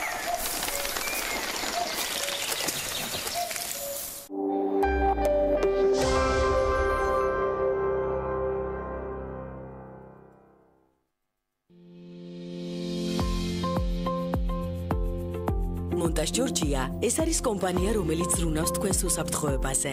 მონტაჟ ჯორჯია ცენტრალური მართვის სისტემები. მონტაჟ ჯორჯია ჩვენ მართავთ ენერგიას. შეიძინა ბინა Green Hill Residences დასრულებულ კომპლექსში. მისამართი საბურთალო უნივერსიტეტის 5. გადმოდი ჩვენთან. დუბაის თვალუწვდენელი ცათამბჯენები და ლურჯის ზღვა პარიზის, ამსტერდამის, ბერლინის და ბარსელონას თავბრუ დამხოვის სილამაზე. კრუიზი, რომელიც არასდროს დაგავიწყდება და გოას ეგზოტიკური სანაპიროები. 25 წლიანი გამოცდილება, ტუროპერატორი კაპიტან პლუსი. მოგზაურობა იწყება აქ. 2-42-40-40. მარიბროსეს ნომერი 2, სახლი ოპერასთან. ჩვენი მისია ვიზღვნოთ პაციენტების ჯანმრთელობაზე. მივაწოდოთ მათ მაღალი ხარისხის სამედიცინო მომსახურება პროფესიონალთა გუნდის დახმარებით. კვალიფიციური მედპერსონალი, უახლესი სამედიცინო აპარატურა. აირჩიეთ მხოლოდ საუკეთესო თქვენი ჯანმრთელობისთვის.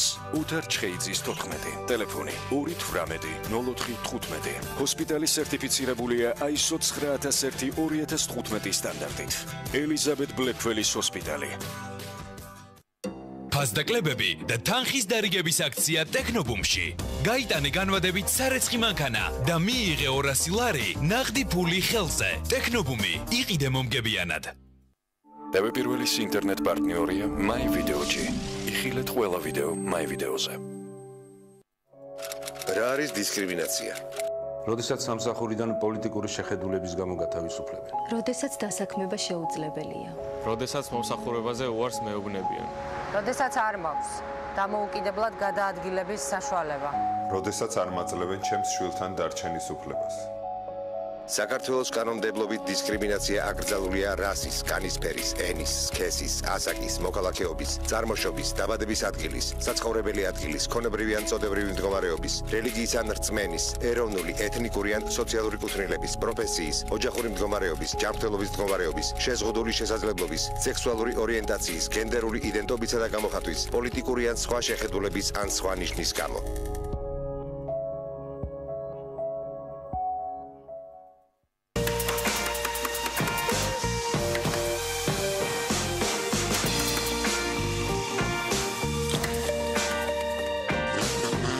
ხარისხით ვზრუნავთ თქვენს ავტომობილზე.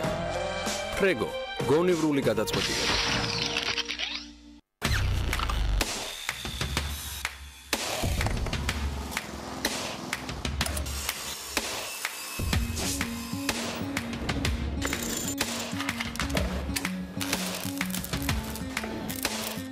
პროფესიონალის სამუშაო ხელსაწყოები. ინკკო, შექმენი სამყარო შენივე ხელით. ემოცია, რომელიც პირველივე წუთიდან გეუკლება. ადგილი, რომელიც განსაკუთრებით ხიბლავს. ბათუმში, ქალაქის პრესტიჟულ უბანში, გმირთა ხეივანში, მოცეკვავე შადრევნებთან, გამორჩეული არქიტექტურით, მრავალფუნქციური კომპლექსი, ახალი ტალღა შენდება. აპარტამენტები რეკრეაციულ ზოლში, პარკინგით, სათამაშო მოედნებით და აუზით. აქვეა სასტუმრო, კაზინო, ჰიპერმარკეტი, გასართობი და გამაჯანსაღებელი ცენტრები. შეარჩიე შენი აპარტამენტი და იცხოვრე ახლებურად.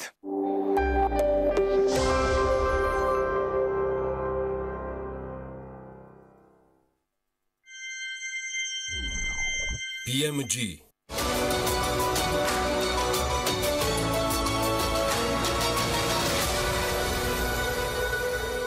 King David-ი წარმოგიდგენთ.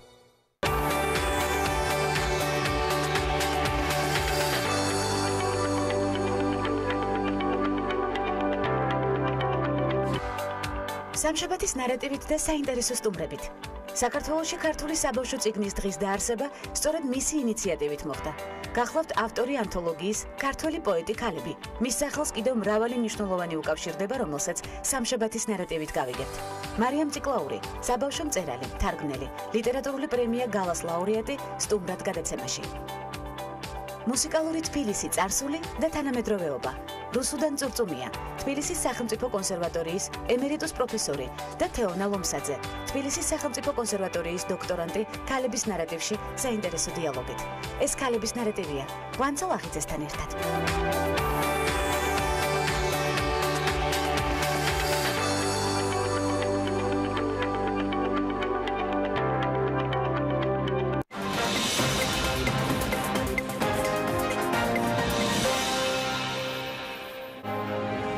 დაგროვებითი პენსიის შესახებ კანონპროექტის განხილვების საგაზაფხულო სესიაზე დაიწყება, რა განცხადებებს აკეთებენ დეპუტატები და რა წერია რეგულირების გავლენის შეფასების დოკუმენტში. თემის დეტალები საქმის კურსში. კომისიის მიერ დადგენილ გრძელვადიან სამოხმარებლო ტარიფებში საწარმოების მოხმარება გათვალისწინებული არ არის. არეგულირებელი ბიტფიური ჯგუფთან დაკავშირებით ბოლო პერიოდის განცხადებებზე ექსპერტებს და პოლიტიკური პარტიების წარმომადგენლებს პასუხობს. იყავით მთავარი ეკონომიკური და ბიზნეს მოვლენების საქმის კურსში. ხვდებით ზუსტად 3-ზე, TV პირველზე.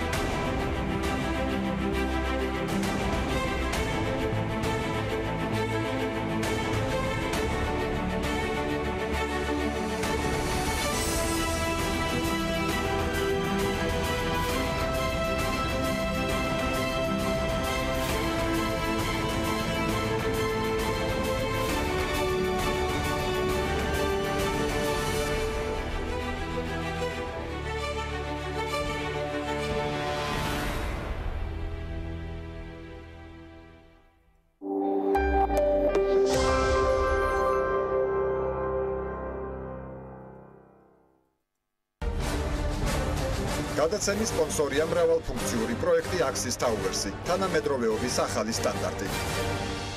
Axis Towers.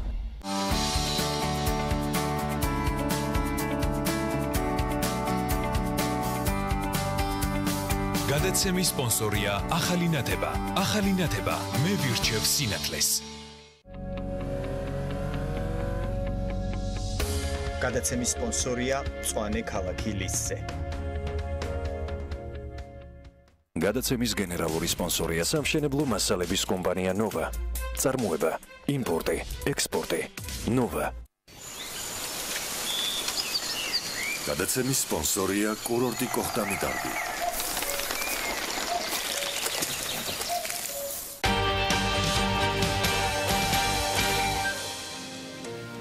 სუბალიანმა და თამაზ ახობაძემ იუსტიციის სამინისტროს მმართველობის ბიუროში შემავალი სიპის დანაშაულის პრევენციის ცენტრს გასული წლის გაზაფხულზე სააპელაციო სასამართლოში დავა მოუგეს შარშან გაზაფხულზე.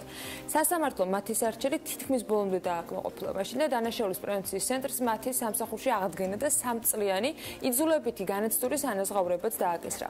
თემას აქტუალობა არ დაუკარგავს. აი რატომ ამაში ელინი ჩემოხიძე და მისი სტუმრები თავად ამ დავის მონაწილე მხარეები გაგვარკვევენ ელინი დილამშვიდობის მისაღებად. მშვიდობის ანა მივესალმებით ჩვენს მაყურებელს. საკმაოდ ერთობ საინტერესო თემაზე ვისაუბრებთ. მინდა წინასწარ შესავალის გავაკეთოთ. ჩვენი რესპონდენტები ისაუბრებენ იმ პროცესებზე, რომელიც მას შემდეგ მიმდინარეობს, გულისხმობ აღსრულებასთან დაკავშირებულ პროცესებს, რაც უზენაესმა სასამართლომ აღნიშნული გასული წლის 2017 წლის შემოდგომაზე გამოიტანა ესეთი გადაწყვეტილება, რომ თამაზ ახობაძე და ანა სუბელიანი იყვნენ გამართლებული, ესე რომ ვთქვათ, და მათ მოიგეს პროცესი იუსტიციის სამინისტროს ერთ-ერთი სიპის წინააღმდეგ. აღსრულების პროცესი მიმდინარეობს რამდენიმე თვეა, როგორც შენ აღნიშნე. აღსრულების ფურცელი აღნიშნულ პირებს დეკემბრის დასაწყისში გადაეცათ და აღნიშნული აღსრულება დაუყოვნებლივ უნდა განხორციელებულიყო, თუმცა მე რომ აღარ გამიგრძელდეს რეალურად ამ დეტალებზე საუბარი, მინდა პირდაპირ რესპონდენტებთან გადავინაცვლო და ისინი უფრო დაწვრილებით გვეტყვიან,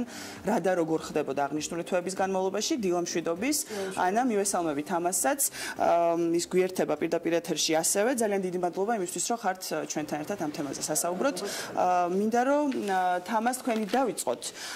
მე აქტიურად ვადევნებდი თვალს ბოლო თვეების განმავლობაში სოციალურ ქსელში თქვენს განცხადებებს, ორივე მათგანს თქვენგანს გულისხმობთ, იმ განცხადებებს, რომელსაც აკეთებდით ამ თვეების განმავლობაში Facebook-ზე და თქვენ საუბრობდით იმაზე, რომ უზენაესი სასამართლოს გადაწყვეტილებას უგულებელყოფს იუსტიციის მინისტრი და დანაშაულის პრევენციის ცენტრი ჩადის დანაშაულს თქვენს წინააღმდეგ.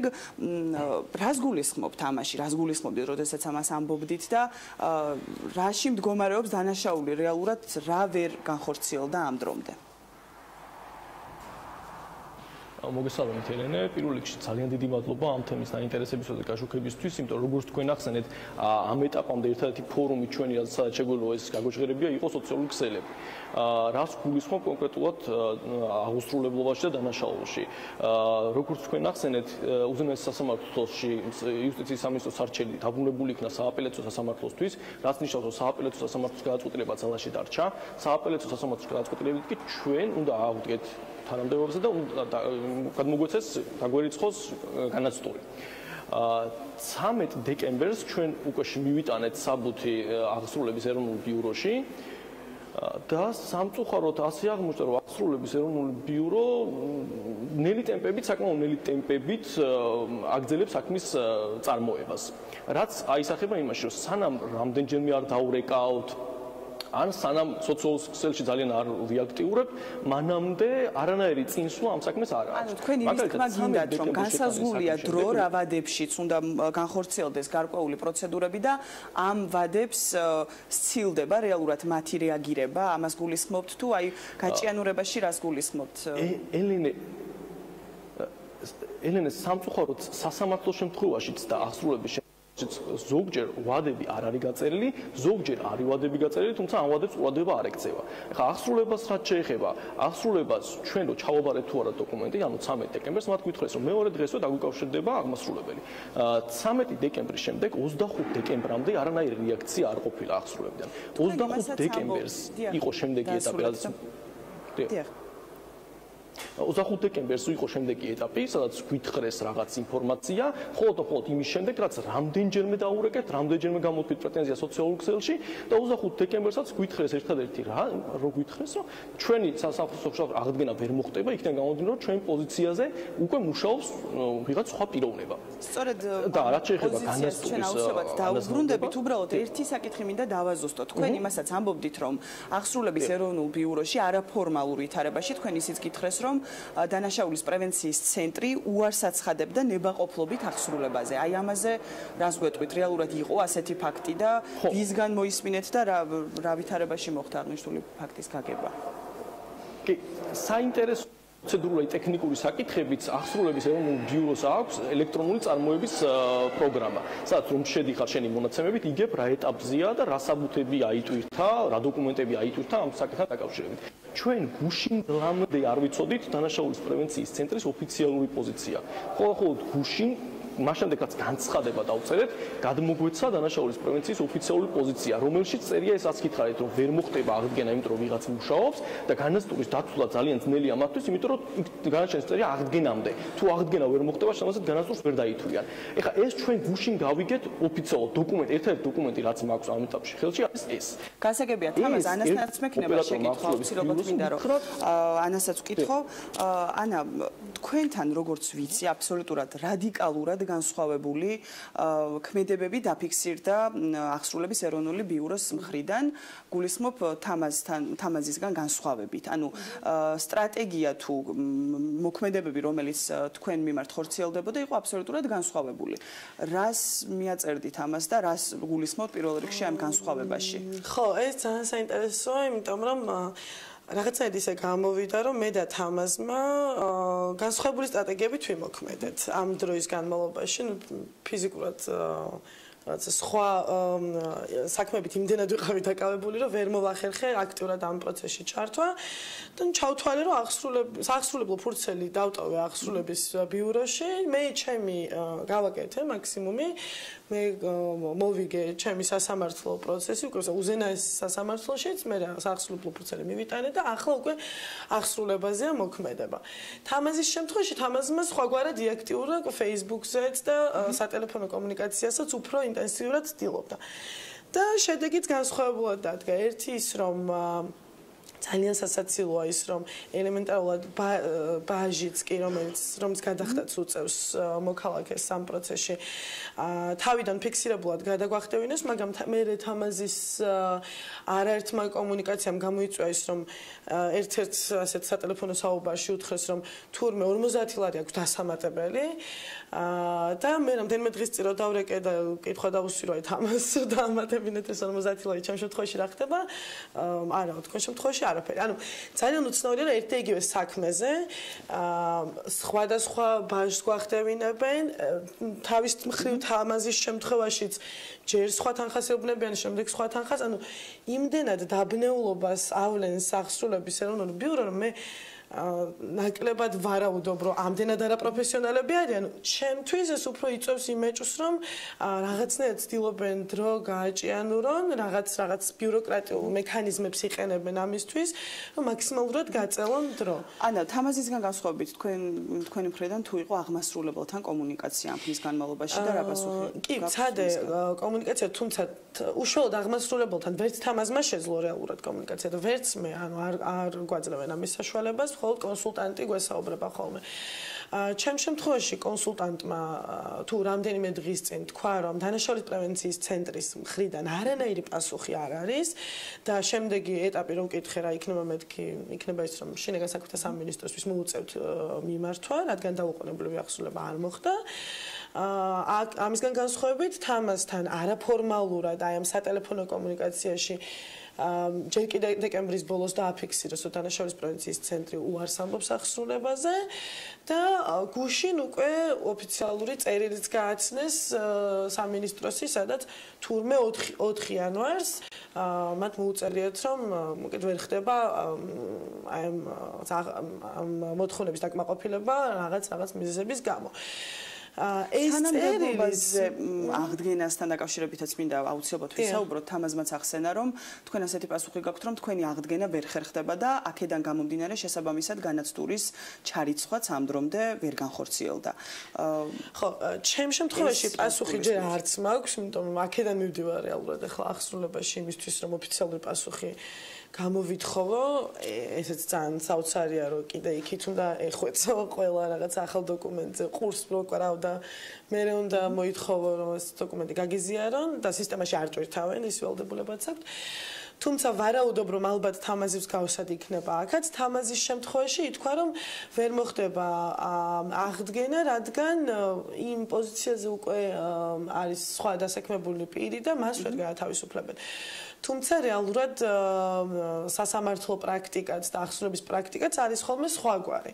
და მიუხედავად იმისა, რომ თქვათ შეიძლება სხვა პირები იყვნენ დასაქმებული კონკრეტულ სტრუქტურაში, აღდგენა მაინც არის მათი ვალდებულება და თუ იმ კონკრეტულ პოზიციაზე ვერ ხდება, რაიმე სხვა ტოლქას შემოგთავაზებენ მაინც სხვა პოზიცია. ანუ ეს მათი ვალდებულება, რომ მაქსიმალურად მოახერხონ რამენაირად. გასაგებია. თამას, თქვენთან მექნება შეკითხვა გუშინდელ დღემდე აღნიშნული საუბარი, რაც ჩვენ ახლა გვქონდა და ის ქმედებები, რომელზეც თქვენ საუბრობდით აღსრულების ბიუროს მხრიდან ან დანაშაულის პრევენციის ცენტრის მხრიდან იყო რეალობა, რომელიც იყო გუშინდელ დღემდე.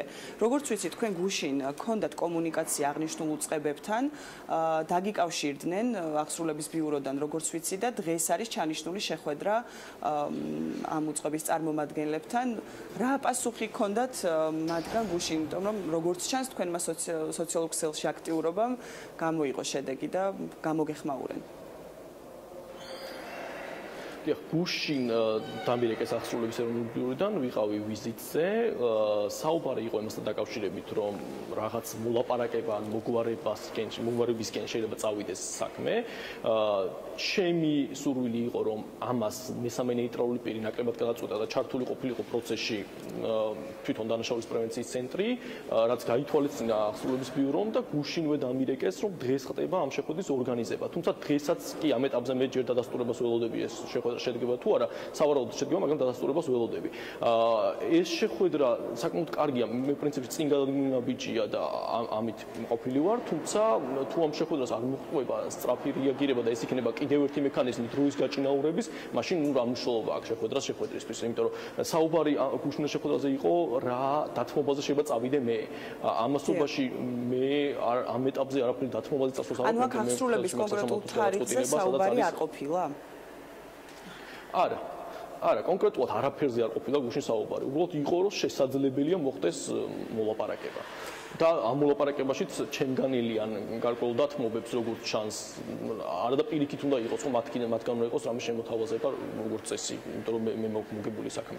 გასაგებია, თქვენ ინტერესებს როგორც ვიცი, საია იცავს სასამართლოშიც და გარკვეული სამოქმედო გეგმაც რეალურად ასე თუ ისე გაქვთ აღნიშნულ ორგანიზაციასთან ერთად შემუშავებული, თუ როგორ უნდა მოიქცეთ იმ შემთხვევაში თუ დროულად დაუყოვნებლივ არ მოხდება უახლოეს მომავალში თქვენს სასარგებლოდ, ესე ვთქვათ, აღსრულება. მე წარმატებას გისურვებთ, ცხადია და აუცილებლად მაყურებელსაც მინდა უთხრა, რომ ჩვენ ამ თემას აუცილებლად მივყვებით და მომავალ კვირებში შემოგთავაზებთ უკვე იმ შედეგებს, რომელიც ექნებათ თამას და ანას და ვიმედოვნებ, რომ აღნიშნული შედეგები იქნება დადებითი.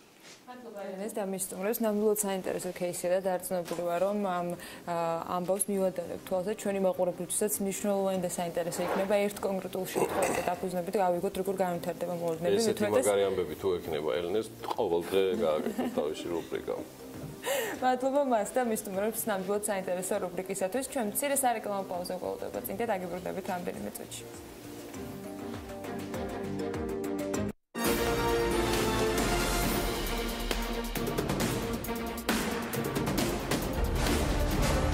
გადაცემის სპონსორია მრავალფუნქციური პროექტი Axis Towers-ი, თანამედროვეობის ახალი სტანდარტი.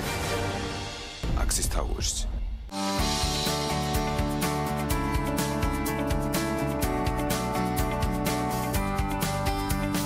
გადაცემის სპონსორია ახალი ნათება. ახალი ნათება მე ვირჩევ სინათლეს. გადაცემის სპონსორია მწვანე ქალაქი ლისზე. გადაცემის გენერალური სპონსორია სამშენებლო მასალების კომპანია ნოვა. წარმოება, იმპორტი, ექსპორტი. ნოვა. გადაცემის სპონსორია კურორტი კოხტამი-დარბი.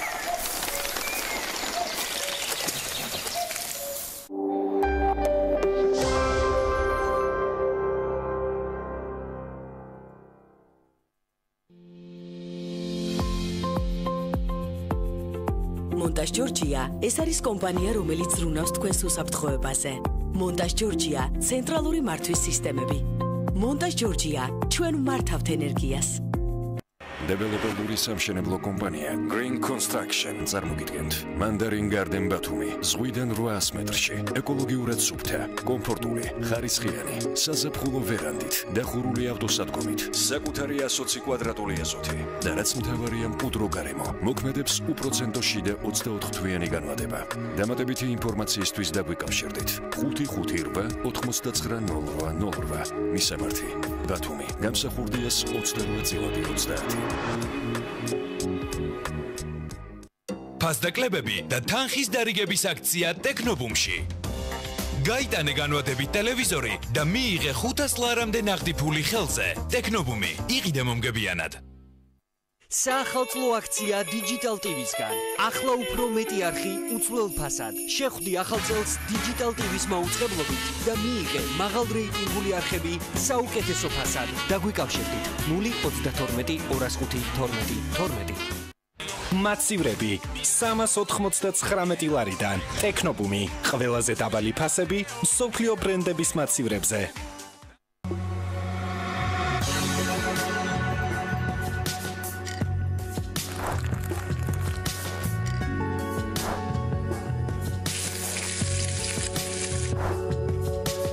გუდაური ინ პრემიუმ კლასის 4 ვარსკვლავიანი სასტუმრო გუდაურში. საახალწლო აქცია Liberty Bank-ში. აიღეთ იპოთეკური სალომბარდე სესხი 31 დეკემბრამდე. მიიღეთ საჩუქრად 4 თვემდე პროცენტი და დაიწყეთ სესხის დაფარვა მეხუთე თვიდან. Liberty Bank-ი ყველგან და ყველასთვის.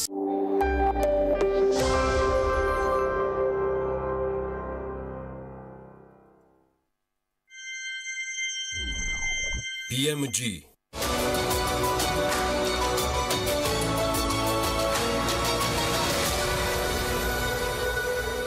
King David-ი წარმოგიდგენთ.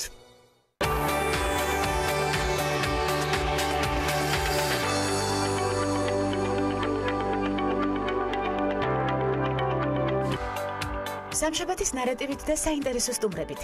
საქართველოში ქართული საბავშვო წიგნის დღის დაარსება სწორედ მისი ინიციატივით მოხდა. გახლავთ ავტორი ანთოლოგიის ქართველი პოეტი ქალები. მის სახელს კიდევ მრავალი მნიშვნელოვანი უკავშირდება, რომელსაც სამშაბათის ნარატივით გავიგებთ. მარიამ ციკლაური, საბავშვო მწერალი, თარგმნელი, ლიტერატურული პრემია გალას ლაურეატი სტუმრად გადაცემაში. მუსიკალური თბილისი, წარსული და თანამედროვეობა. რუსუდან წურწუმია, თბილისის სახელმწიფო კონსერვატორიის ემერიტუს პროფესორი და თეონა ლომსაძე, თბილისის სახელმწიფო კონსერვატორიის დოქტორანტი ქალების ნარატივში საინტერესო დიალოგით. ეს ქალების ნარატივია კვანძო ახიძესთან ერთად.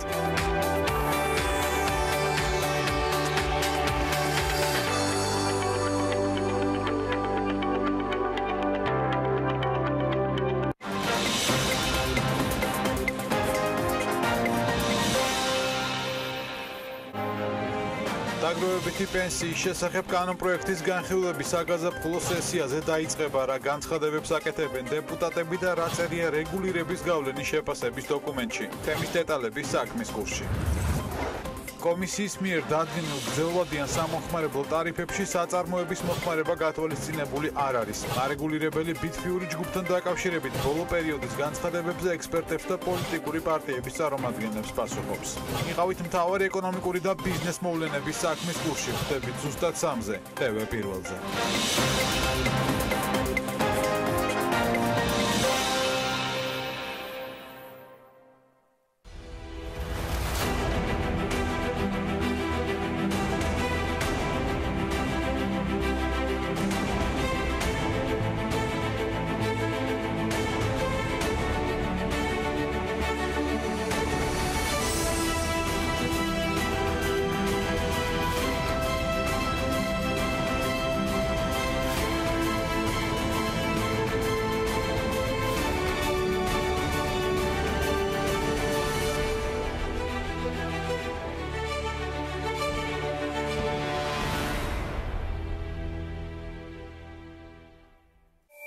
TV პირველი თანამგზავრზე. სატელიტური მაუწყებლობის ყველაზე თანამედროვე DVB-S2 სტანდარტის MPEG-4 ფორმატში.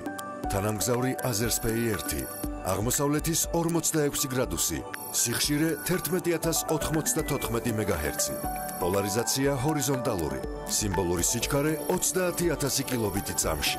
შესწორების კოდი 5-6. TV პირველი, საქართველოში და მსოფლიოში.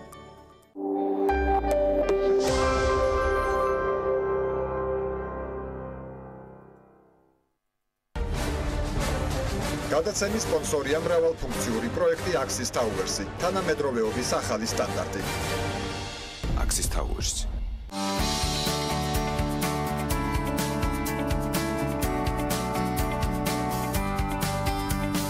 გადაცემის სპონსორია ახალი ნათება. ახალი ნათება მე ვირჩევ სინათლეს. გადაცემის სპონსორია მწვანე ქალაქი ლისზე. გადაცემის გენერალური სპონსორია სამშენებლო მასალების კომპანია ნოვა. წარმოება, იმპორტი, ექსპორტი. ნოვა. გადაცემის სპონსორია კურორტი კოხტამიტარგი.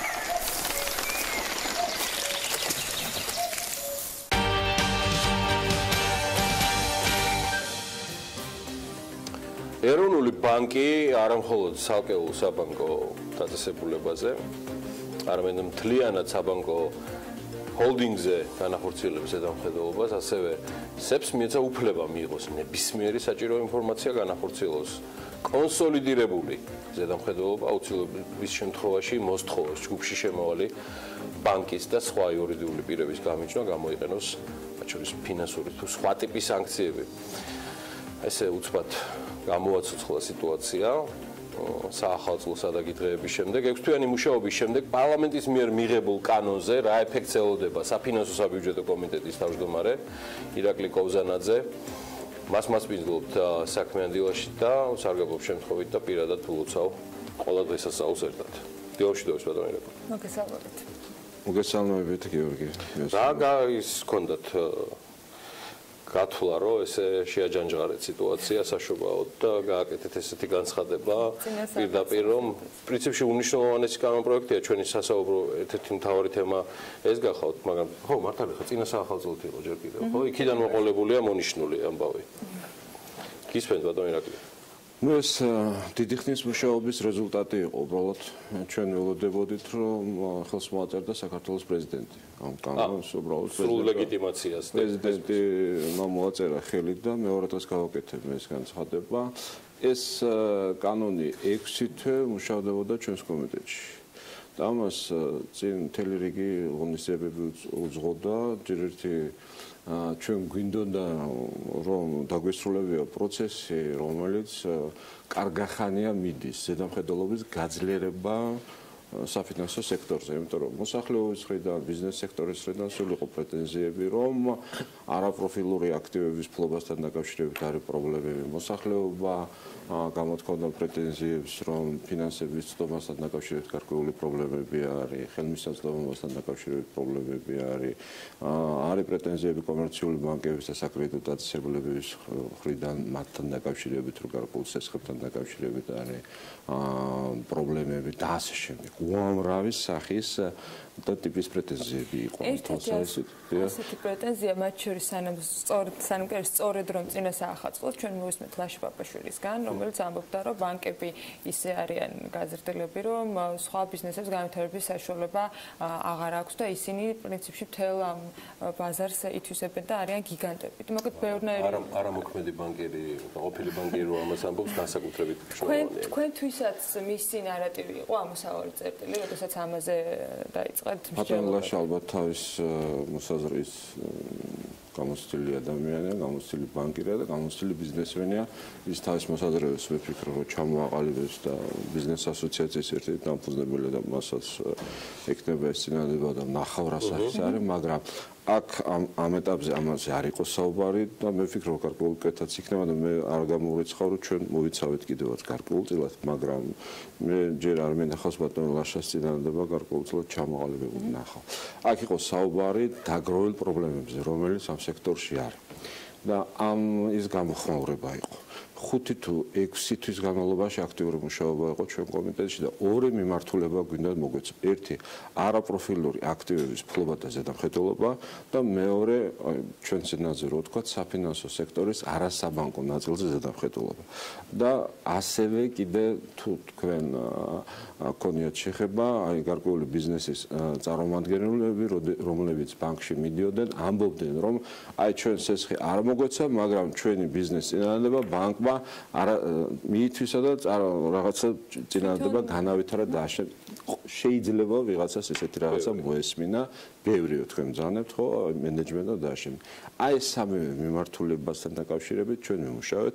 ეს იყო ერთობლივი მუშაობა, ბუნებრივია მთავრობის ინიციატივა, ეროვნული ბანკის ჩართულობა და კომიტეტის შიგნით, აი მე სიტყვაც მაქვს გამოყენებული, სკრუპულოზური მუშაობის შედეგი იყო ეს კანონპროექტი, რომელიც დავასრულეთ და სამი მიმართულებიდან გამომდინარე 6 თვე მარტო კომიტეტში წინარე სამუშაოები თვლით თუ არა ბატონ ირაკლი რომ ამ სამ მიმართულებაზე ამ ეტაპისთვის ყველაფერი მოიცავით იდეალური არაფერი არ არის მაგრამ მე მინდა ერთი რამე გითხრათ ამ მიმართულებით ეროვნულ ბანკს 2015 წელს წინახელმძღვანელობის დროს გამოცემული ჰქონდა გარკვეული განკარგულება რომელიც არაპროფილური აქტივების გამიჯნას ითვალისწინებდა ბანკისგან მაგრამ თქვენ მოგეხსენებათ ბანკისგან გამიჯნა მოხდა მაგრამ რეალურად არ იმუშავა ამ მიმართულებამ იმიტომ რომ ბანკებისგან თითქოს ეს არაპროფილური აქტივები გამიჯნა მაგრამ თვითონ ბანკებიც და ეს არაპროფილური აქტივებიც ერთი ჰოლდინგის ქვეშ მოექცა ჩვენმა კანონპროექტმა მიცა საშუალება ეროვნულ ბანკს რომ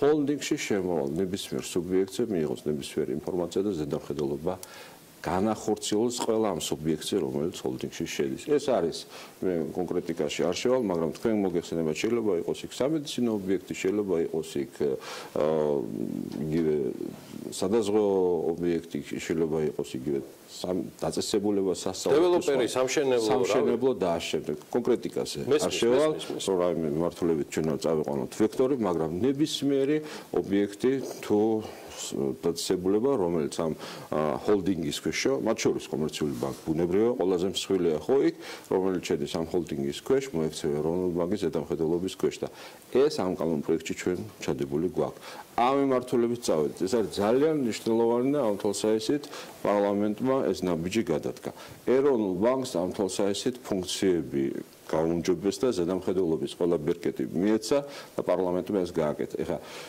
მე მინდა გითხრათ, რომ უამრავი წერილი ამ თვალსაზრისით ჩემთან შემოდიოდა ათობით და არ მინდა ხასობით თქვა, მაგრამ ყოველდღე რაღაცა მიმართულებით ეს წერილები იყო და ამ თვალსაზრისით ჩვენ ვიმუშავებთ. კიდევ ერთხელ მინდა პირველ რიგში ეროვნულ ბანკთან ვიმუშავებთ. იმიტომ რომ ეროვნული ბანკიც დაინტერესებული იყო ამ თვალსაზრისით, მთავრობის ინიციატივა იყო, სხვანაირად ეს არ მოხდებოდა. ამ სამ ასე ვთქვათ ის სუბიექტს ერთად მთავრობამ ეროვნულ ბანკს და უპირველეს ყოვლისა პარლამენტი არის დამხედველი ეროვნულ ბანკს და სხვანაირად შეუძლებელი იყო ერთად გავაკეთეთ ეს პროექტი. გამოიყენებდით თუ არა ესეთ ტერმინს ბატონო ირაკლი, რომ დღეს ეროვნულ ბანკს ამ კანონპროექტის ამ კანონის უკაცრავად სრული ლეგიტიმაციის შემდეგ აქვს კარტ ბლანში სრული. ეს დეფინირება არის უკვე მე ესეთ რამეს ვიტყოდი დღეს. ბურთი დღეს ეროვნული ბანკის მოედანზეა. ჩვენ ყველაფერი გავაკეთეთ, რომ ეროვნული ბანკი ეს რაც პარლამენტის ძალაშია, პარლამენტის ფუნქციებში იყო, ეროვნული ბანკისთვის მიგვენიჭებია ლეგიტიმაცია ამ თვალსაზრისით ზედამხედველობის კუთხით, არაპროფილური აქტივების მიმართულებით, ფლობის ზედამხედველობის თვალსაზრისით ეროვნულ ბანკს ეს მიეცით. ეროვნულ ბანკმა ახლა პირველი კვარტლის განმავლობაში უნდა გააკეთოს ყველანაირი პროცედურები. ხო, მას სჭირდება თავის პროცედურების გამოშვება და ნორმატიული აქტები და შემდეგ ეს უნდა გააკეთოს მან და ამ თვალსაზრისით პარლამენტმა მას ყველანაირი უფლებამოსილება გააკეთა. ეროვნულ ბანკს თავისი უფლებამოსილების ფარგლებში ესეთი აქტები გამოსაცემი ექნება და ვფიქრობ ისინი მას გააკეთებენ. მიუხედავად იმისა, რომ ლეგიტიმაცია ზედამხედველობაზე გაუზარდეთ, გამოიყენეთ თუ არა პარლამენტის აუდიტორიები და კომიტეტები, თქვენი კომიტეტი იმისთვის, რომ კომერციულ სექტორთანაც ქონოდათ კონსულტაციები. ეს არ არის მხოლოდ კომერციული ბანკები, ბატონო ირაკლი, თქვენ აღნიშნეთ ის ძალიან მნიშვნელოვანი ფაქტორი, რომ ეროვნულ ბანკს არასდროს აქამდე არ ქონია ის ლეგიტიმაცია, რაც აქვს დღეს არასაბანკო დაწესებულებებზე, მას აქვს ზედამხედველობის ასევე სრული უფლება. მადლობა ამ კითხვისთვის, მინდა გითხრათ, სხვანაირად ეს შეუძლებელი იქნებოდა. აქ იყო საბანკო ასოციაცია ჩართული და ყველა ვინც ამ სექტორთან მიმართებაში არის შეხებაში და მეორე მიმართულება, რომელზედაც ჩვენ ზედამხედველობის გაძლიერება დავავალეთ ეროვნულ ბანკს და პასუხისმგებლობა მან აიღო, ეს არის ასე ვთქვათ, არასაბანკო ნაწილი, ეს არის მიკროსაფინანსო სექტორი და უფრო კიდე სადაც ზედამხედველობა არასდროს ამ ქვეყნის ისტორიაში არ განხორციელებულა, ეს ტერმინს ვიყენებ მე, საფინანსო სექტორის არასაბანკო ნაწილი. ან ყველა ეს სუბიექტი, რომელიც მოსახლეობისგან ფულადი რესურსების მოზიდვას იყენებს, ხო?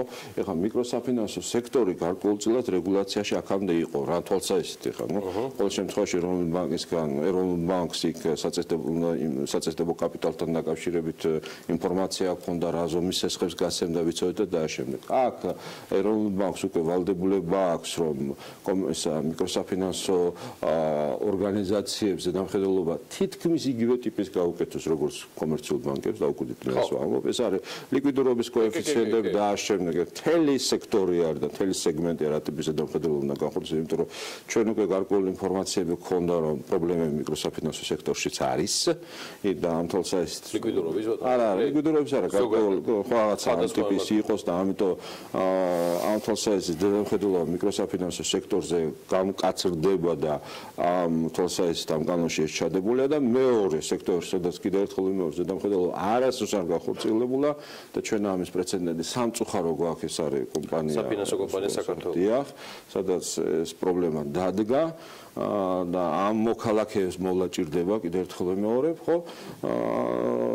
ზედამხედველობა განხორციელდება, ეს არის ასეთ შემთხვევაში ეროვნულ ბანკს უფლება ექნება, რომ დისკრეცია ექნება, რომ ზედამხედველობა აქაც განახორციელოს, აქაც გარკვეული შეზღუდვები იქნება. ლეგიტიმაცია სხვა არ მისცემს, მათ შორის ისეთ პირამიდულ სტრუქტურებს, რომელიც საფინანსო საქართველოს მაგალითად რომ განვიხილოთ, თავიდანვე განწირულია საბოლოო ჯამში კრახისთვის. არა, მე იცი რა ვთვლი, მე პირიქით ბოდიში ბატონო ირაკლი, ხა ისე გამომივიდა. მე მგონია, რომ პირველად სახელმწიფომ გააკეთა იდენტიფიცირება პასუხისმგებელი ინსტიტუციის, რომელიც ეროვნულ ბანკს თუ აქვს თუ არა და არა, აქამდე ვექტორი არ იყო. ამ ხალხს გადააგდებდნენ, მარტივ ენაზე გადავიდეთ და შემდეგ ეს ხალხი მივიდოდა პარლამენტთან, კანცელერიასთან, პრეზიდენტის ადმინისტრაციასთან და მოპასუხე იურიდიული ამისი არ არსებობს.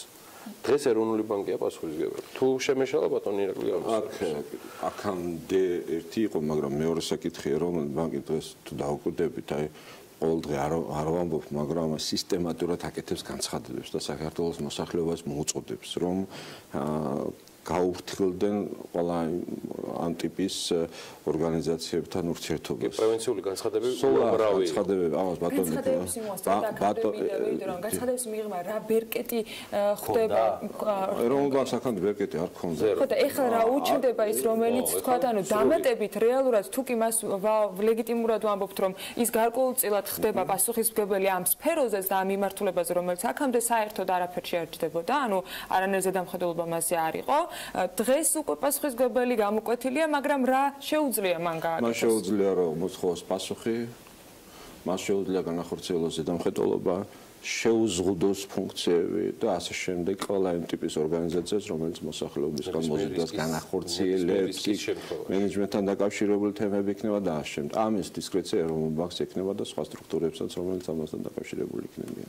მაშინ აქვე ვიკითხავ სავალუტო ჯიხურებთან დაკავშირებით ეროვნული ბანკის აქტივობაზე, რომელმაც დაიწყო უკვე აქტიურად ამ საკითხის შესწავლა და დაევალებათ მომავალში უკვე თავად ამ სავალუტო ჯიხურებს დააკვირდებიან, რამდენად იქნებიან ინფორმირებულები მათი მომხმარებლები ამ შემთხვევაში და ასე შემდეგ. ესეც ამის ნაწილი და გაგრძელებაა თუ კიდევ რამე დამატებით?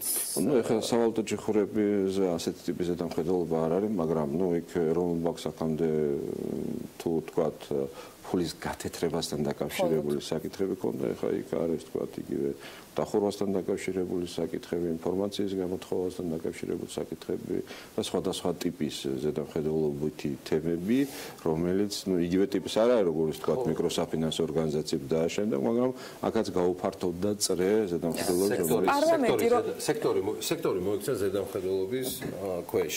რომელსაც მანამდე ახდა ძალიან ბევრი სხვა წინაპირობები, ძალიან დამაზიანებელი რა. იქიდან გამომდინარე პარლამენტის საკომიტეტო თავმჯდომარესთან არ არის მაინდა-მაინც. იქიდან გამომდინარე, რომ თქვენს წინაშე ეროვნული ბანკი პასუხისმგებელი, თქვენ გაუჩინეთ მას კიდევ დამატებით ვალდებულებები კანონით. ეროვნული ბანკის სტაფის შემადგენლობის რაოდენობა, ის თქვათ მოცულობა, რომელთაც საქართველოშია წარმოდგენილი, ამ დამატებულ სამუშაოს როგორ ფიქრობთ გაუძლებს თუ რამე სიახლეებს უნდა ველოდოთ? თქვენ უნდა გაიხსენოთ წინაპირობა ამასთან დაკავშირებით და ერთი მომენტ შეგახსენებთ გასული წლის. გახსოვთ თქვენ რომ ეროვნულ ბანკს დაუბრუნდეთ ჩვენ ფინანსური ზედამხედველობის სააგენტო. დიახ. გახსოვთ. და კანონი ინიციირებული იყო, ხო? მაშინ ჩვენ თქვით ესეთი პირობა, სავალუტო ფონდის მოთხოვნა და ჩვენ უბრუნებთ ეროვნულ ბანკს ფინანსური ზედამხედველობის სააგენტოს და ამავე დროს ვაყენებთ ესეთ საკითხს, რომ ეროვნულ ბანკმა უნდა იყოს ვალდებულება, რომ განახორციელებს ზედამხედველობას საფინანსო სექტორის არასაბანკო ნაწილს. ეს პირობა თქვი მაშინ და ჩვენ პარლამენტმაც თქვით ესეთ. ჩვენ ეს გვინდა, იმიტომ რომ სხვა რეგულატორი ამ ქვეყანას არ აყავს. ჩვენ ერთი მათგან დღეს რა პასუხი, აი იყო თუ არა ამაზე კონსულტაციები რომ ჭირდებათ. ეხლა მე კიდე ერთხელ მინდა ხაზზე გავუსვანო. როგორ წარმოგიდგენიათ თქვენ ჩვენ ამ პროცესს მათ გარეშე გავაკეთებთ ეროვნული ბანკის სრული ჩართულობა.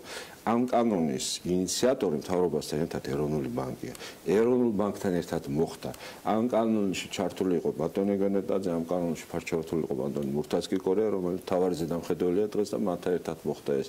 სრული სინქრონიზაცია გვაქვს მათ და რა ინფორმაციას ფლობთ, რამდენად დაჭირდებათ მათ გაზრდა გაფართოება ამ მე არ გამოვიწყე ხეთ, მე ვფიქრობ, რომ მათ ამ ეტაპზე განსაკუთრებული შტატების დამატებას თუ ფიქრობთ თქვენ არ ამგონია თუ დაჭირდებათ ხე, ეროვნულ ბანკი არის სრულად დამოუკიდებელი, მათ აქვს დამოუკიდებელი ბიუჯეტი და არ მგონია, რომ რამე დამატებითი თქვათ ცვლილებები მათ თავიანთ კონსტრუქციაში საბიუჯეტო ან ეროვნული ბანკის საშტატო განაკვეთში ჭირდებოდათ, იმიტომ რომ ვფიქრობ, რომ კვალიფიციური და თუ სადმე არის დღეს კვალიფიციური შტატები, კვალიფიციური კადრები ეროვნული ბანკის წეხში არის დარჩენილი და სხვადასხვა ტრადიციულად ეს მოდის და ჩვენ ამას განსაკუთრებით ვფრთხილდები და მე პერსონალურად მინდა გითხრათ 20 წელიწადი ამ სექტორში მუშაობ, 25 თითქმის. ამიტომ ვიცი რა ვინ არიანი იქ და დარწმუნებული ვარ და ერთი რამე მინდა გითხრათ. საქართველოში სხვა რეგულატორი არ არსებობს, თქვენ კითხვას უბრუნებით. ვინ უნდა განახორციელოს რეგულაცია ამ სექტორში? იქ სადაც თითოეული ჩვენი თანამემამულის ფულის მოზიდვა მიმდინარეობს. ხო და ჩვენ ხვდებით რომ ყოველ დღე გვესმის, ხო, ჩვენ სადღაც მოზიდვა, სადღაც რაღაცა პრობლემა შეიქმნა, ვიღაცები სადღაც ფულს იზიდავენ, მიკროსაფინანსო სექტორში სადღაც პრობლემა შეიქმნა, რომელიღაცა შეპესებს სადღაც პრობლემა შეიქმნა, ადამიანები, გაჭირებული ადამიანების კიდე პრობლემა, ვინ უნდა განახორციელოს? ერთადერთი რეგულატორი ამ ქვეყანაში არის ცენტრალური ბანკი და მათ მივეც ჩვენ დამატებით უფლება პარლამენტს რაც შეეძლო. მთავრობასთან და იგივე რომელ ბანკთან ერთად. მათ მოედანზეა დღეს ბურთი და მე ვფიქრობ, რომ მათ უნდა გააკეთონ ყველაფერი ამისათვის ჩვენი თანხმობით და ჩვენი დახმარებით. ეხლა მე რა უფლებები მაქვს კიდე ამასთან დაკავშირებით? ერთი რომ მაქვს კომიტეტი მაგ-კომიტეტი არის კომიტეტის ხდომები, კომიტეტის მოსმენები, სადაც ჩვენ ამის ასე თქვათ ზედამხედველობას გავაკეთებთ და მოსმენებს. ბოლო კითხვა თან იმის ფონზე, რომ ჩვენ არც 2017 წლის ბიუჯეტის შესრულება გვაქვს და ბოლომდე ვერც 2018 წლის ბიუჯეტზე ვსაუბრობ ბატონინაკ, მაგრამ ჩემ ბოლო კითხვა ეხება დერგეს ავტომატურ დაბრუნებას. თემა რომელიც გაირჩა, თქვენი დამოკიდებულება მაინტერესებს და ასევე გაჟღერდა დერგეს თემას გავაგრძელებ, ავანსის დერგეთი დაბეგვრის თემა, რომელმაც სამთავრობო გუნდშიც იყო, ასდასვა და სხვაობა ამ თემაზე. მე სხვა შეიძლება ამას ძალიან ჯანსაღად უყურებ, პირიქით მომწონს, როცა არის ჭიდილი და არ არის აუცილებელი რომ ყველა ერთ ჯგუფზე იყოს, მაგრამ კომპანიებმა ღიად განაცხადეს, რომ ავანსით დერგეს დაბეგრვა მათ გარკვეული პრობლემები შეუქმნათ. თქვენი მოსაზრება? თვითონ დერგეს დაბრუნების თემას ვდგები პოზიტიურად.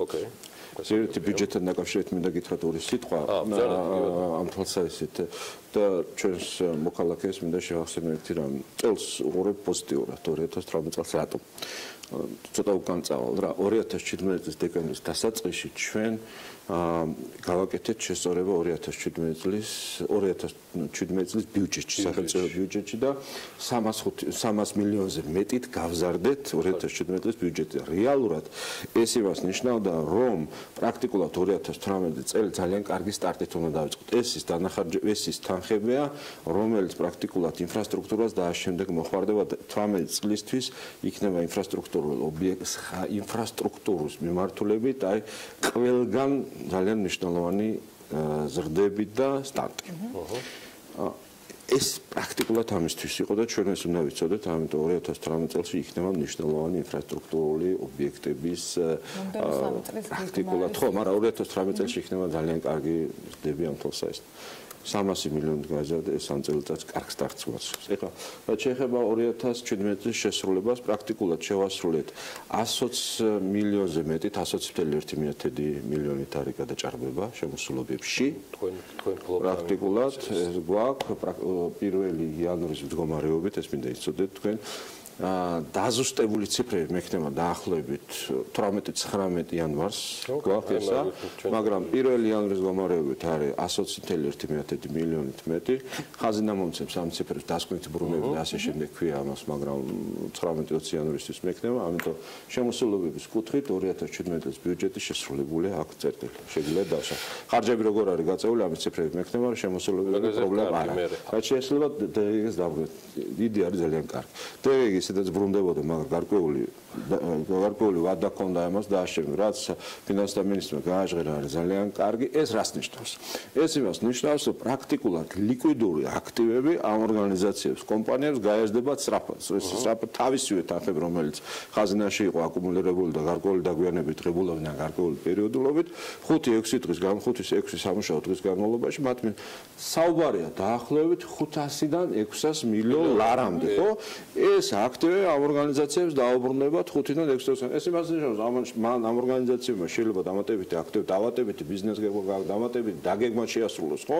ნუ ჩვენ უნდა ჩავთვალოთ, რომ სისტემაში ჩვენ შევუშვით ბიუჯეტში და ავანსის დერგეთი დაბეგვրա და დავასრულოთ. ავანსთან დაკავშირებით ვიცით, მათაც პრობლემები აქვთ გარკვეულწილად, მაგრამ მე ვფიქრობ, რომ დიზაინი ამ თემის გადაწყვეტის ჯერ ჩამოყალიბებული არ არის. ვიფცი ამ თვალსაზრისით, ამიტომ მე ვფიქრობ, რომ გარკვეული დრო დაჭირდება, რომ ეს თემა გადაწყვეტისკენ წავიდეს. თუმცა კიდევ ერთხელ ვიმეორებ, რაც შეეხება პირველ თემას, აქ მე ვფიქრობ, აქ ორი აზრი არ არსებობს დაახლოებით მე ჩემი აზრით 500-დან 600 მილიონი დამატებით ლიკვიდური აქტივები ბიზნეს დაუბრუნდება. ირაკლი კოზანაძე, პარლამენტის საფინანსო საბიუჯეტო კომიტეტის თავმჯდომარე, დაახლოებით როგორც ვარაუდობდით კიდევაც, 20 რიცხვისთვის კიდევ აქტუალურდება თემა გასული წლის ბიუჯეტის შესრულებისა, თუმცა წინასწარი ინფორმაცია საფინანსო საბიუჯეტო კომიტეტის თავმჯდომარემ სხვა საინტერესო თემებთან ერთად უკვე ბრძანა. მადლობა მას სტუმრობისთვის. ჩვენ გავალთ ახლა მოკლე რეკლამაზე და შემდეგ უკვე სეზონს ახსნის თავისი რუბრიკით მაიასი და მომენტი დაგვეულოთ.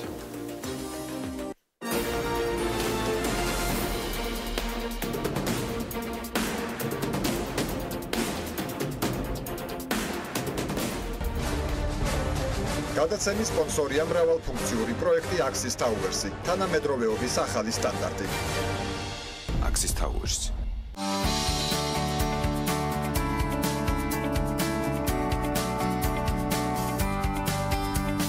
გადაცემის სპონსორია ახალი ნათება. ახალი ნათება მე ვირჩევ სინათლეს. გადაცემის სპონსორია მწვანე ქალაქი ლისზე. გადაცემის გენერალური სპონსორია სამშენებლო მასალების კომპანია ნოვა. წარმოება, იმპორტი, ექსპორტი. ნოვა. გადაცემის სპონსორია კურორტი კოხტამი გარბი.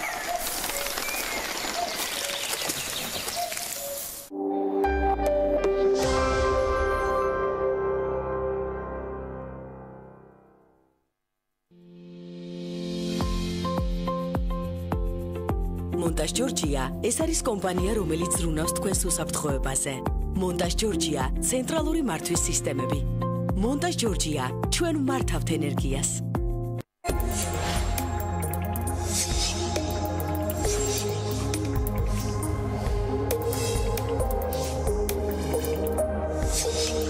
სილკნეტის საახალწლო საჩუქარი თბილისის აბონენტებს 35 მეგაბიტ სამი ინტერნეტი 230-მდე არხი თვეში მხოლოდ 35 ლარად 6 თვის განმავლობაში ინსტალაცია უფასოა. სილკნეტი ჩვენთან უკეთესია. ჩვენი მისიაა ვიზრუნოთ პაციენტების ჯანმრთელობაზე. მივაწოდოთ მათ მაღალი ხარისხის სამედიცინო მომსახურება პროფესიონალთა გუნდის დახმარებით. კვალიფიციური მედპერსონალი, უახლესი სამედიცინო აპარატურა. აირჩიეთ მხოლოდ საუკეთესო თქვენი ჯანმრთელობისთვის. უთარ ჩხეიძის 14, ტელეფონი 218-04-15. ჰოსპიტალი სერტიფიცირებულია ISO 9001-2015 სტანდარტით. ელიზაბეთ ბლეკველის ჰოსპიტალი.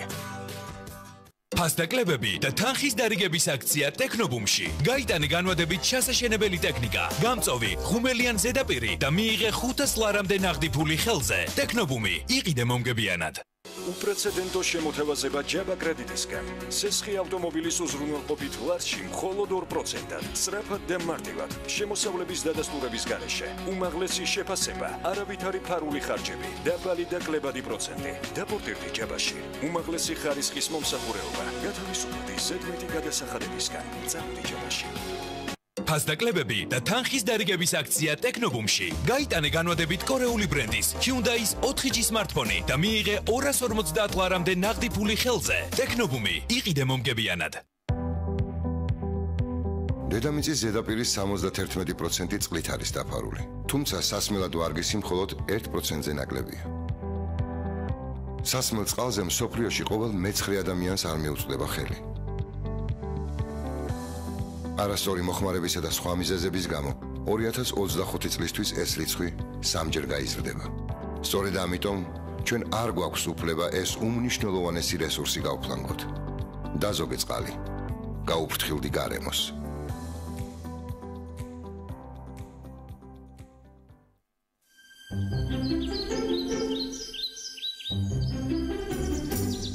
აბა ბავშვებო, რომელი ზღაპარი გინდათ რომ მოგიყვეთ? ნაცარქექია გინდათ თუ კომბლე? თბილი ზღაპარი. წითელ ქუდა? ყველაზე თბილი ზღაპარი გინდა.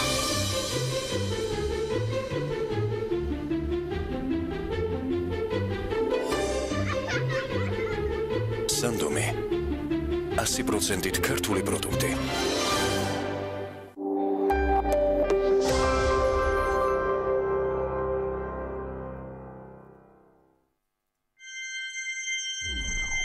BMG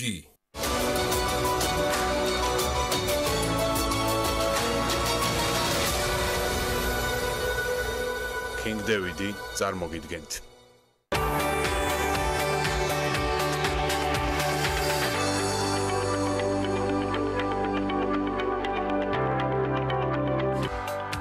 სამშაბათის ნარატივით და საინტერესო სტუმრებით.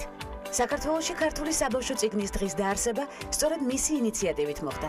გახლავთ ავტორი ანთოლოგიის ქართველი პოეტი ქალები. მის სახელს კიდევ მრავალი მნიშვნელოვანი უკავშირდება, რომელსაც სამშაბათის ნარატივით გავიგებთ.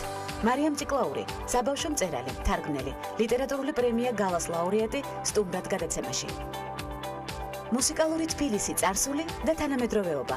რუსუდან წურწუმია, თბილისის სახელმწიფო კონსერვატორიის ემერიტუს პროფესორი და თეონა ლომსაძე, თბილისის სახელმწიფო კონსერვატორიის დოქტორანტი ქალების ნარატივში საინტერესო დიალოგით. ეს ქალების ნარატივია ვანცო ლახიძესთან ერთად.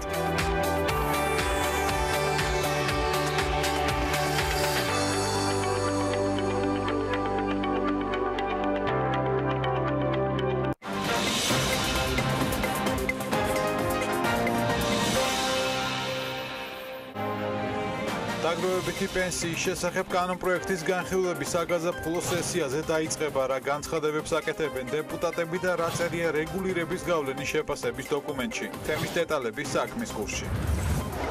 კომისიის მიერ დადგენილ გრძელვადიან სამოხმარებლო ტარიფებში საწარმოების მოხმარება გათვალისწინებული არ არის. არეგულირებელი ბიტფიური ჯგუფთან დაკავშირებით ბოლო პერიოდის განცხადებებზე ექსპერტებს და პოლიტიკური პარტიების წარმომადგენლებს პასუხობს. იყავით მთავარი ეკონომიკური და ბიზნეს მოვლენების საქმის კურსში. ხვდებით ზუსტად 3-ზე, TV პირველზე.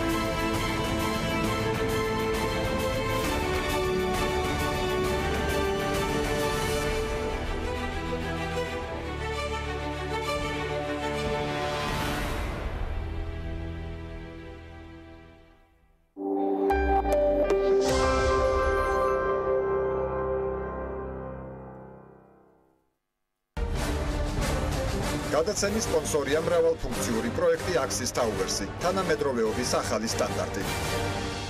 Axis Towers.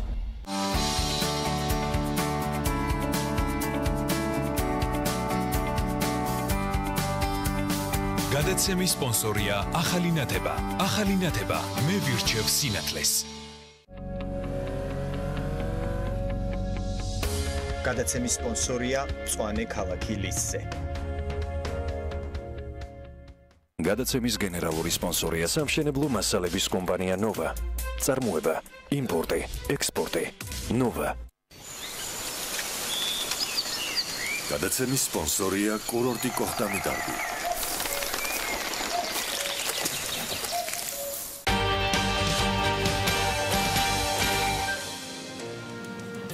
ტურისტების უპრეცედენტო რაოდენობას ბაკურიანი მოუმზადებელი დახვდა. რიგები და საცობებია სათხილამურო ტრასებსა და გზებზე. აქტიურ სეზონზე წყლის შეწყვეტის ფაქტებიც იყო და რამდენიმე ინფრასტრუქტურული პრობლემაც გამოვლინდა. ნამდვილად მზად არის ბაკურიანი მზარდი ტურისტული ნაკადების მისაღებად და რა გამოწვევების წინაშე დგას წელსაც ზამთრის კურორტები. მარიამ ადამიანის მიერ მომზადებული რეპორტაჟი ვნახოთ.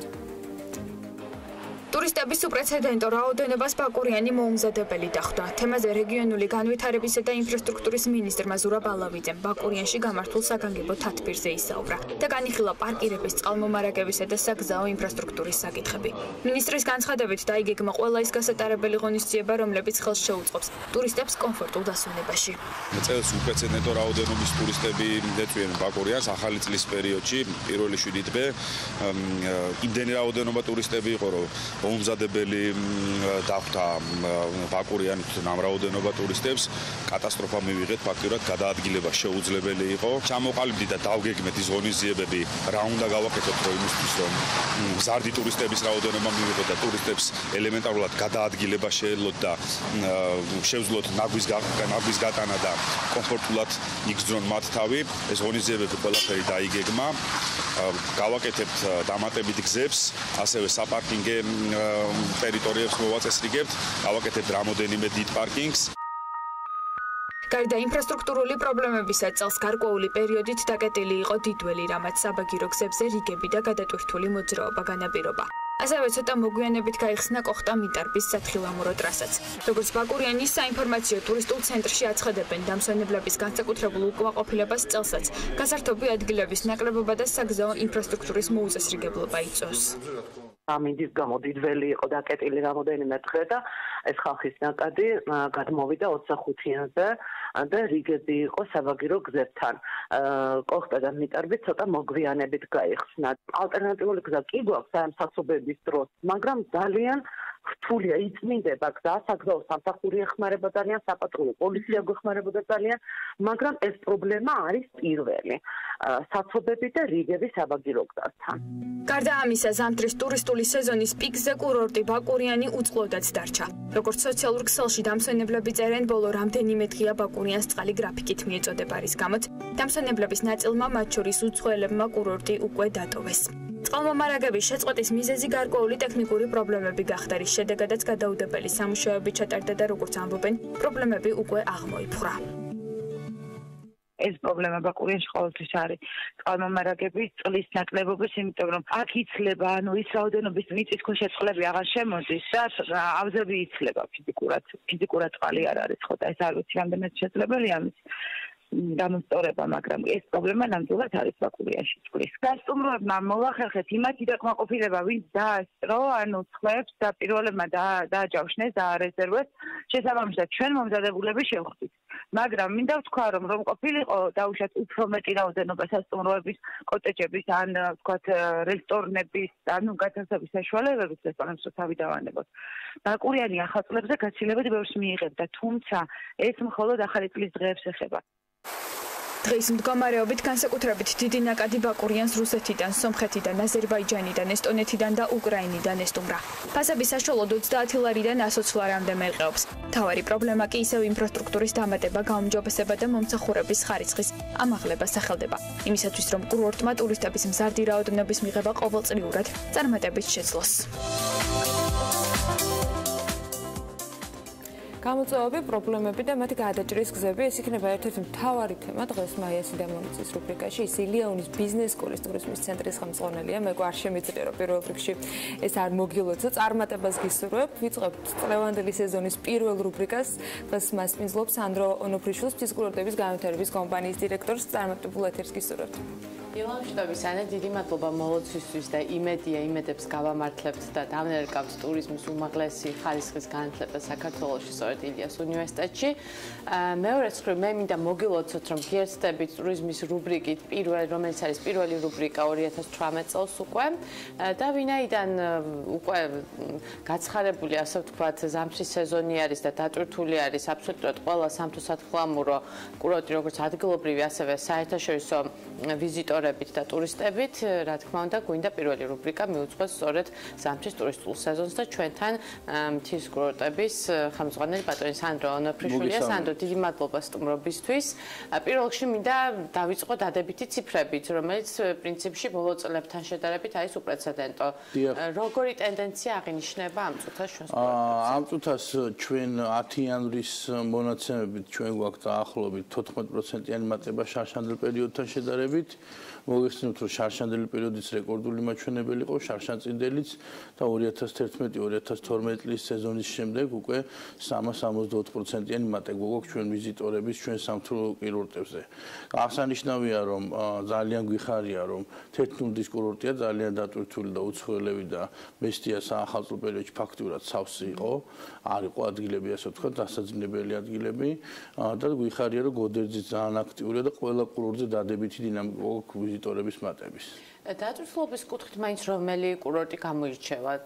ვერ ვიტყვი რომ რომელიმეზე არ იყო ხო ტურისტი, ყველგან იყო ტურისტი, რასაკვირველია ყველაზე მეტი ტურისტი თავისთავად გუდაურში იყო და ბაკურიანში, შემდეგ მოდის უკვე სვანეთიდან, შემდეგ ოდერზე. ამბობენ რომ საახალწლო პერიოდი იყო ძალიან დატვირთული. როგორი არის პროგნოზი იგივე დარჩენილი თვეების განმავლობაში? ძალიან ოპტიმისტურად ვართ, იმიტომ რომ ვიცით რომ თებერვალი ისე მეორე ტალღა დაიწყება, ასე ვთქვათ, ჩვენ სამთის კურორტებზე და არ მგონია რომ წელსაც რეკორდი არ იყოს. განსხვავდება თუ არა დღევანდელ დღეს დატვირთულობის კუთხით სეგმენტაცია კურორტების მიხედვით და ქვეყნების მიხედვით. გასაკვირველია განსხვავდება მოიმატეს რუსმა ტურისტებმა, ასე ვთქვათ, ძირითადად გუდაურში და ბაკურიანში და თეთნუძეც აგრეთვე შემიძლია გითხრათ, რომ თვითონ საერთაშორისო ტურისტი ვიზიტორი გაიზარდა მათი ციფრი და ძალიან გვიხარია, რომ არა მარტო შიდა ტურიზმი ვითარდება, არამედ უფრო საერთაშორისო ტურიზმით შემოსულია კარგად ჩვენ ზამთრის კურორტებზე და ფიქრობ, ეს დადების დინამიკა შენარჩუნდება.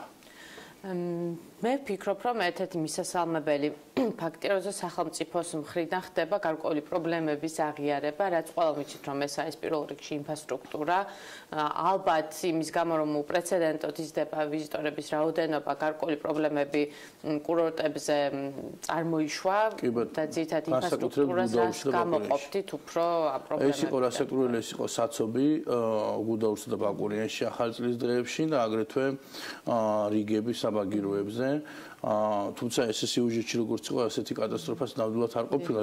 საცობებზე კი, მაგრამ თვითონ საბაგიროები დიდველი დღენახევრით იყო გათშული და ისიც ქარის გამო იყო გათშული, რაც თელ სოფლიოში ხდება ჩვეულებრივად.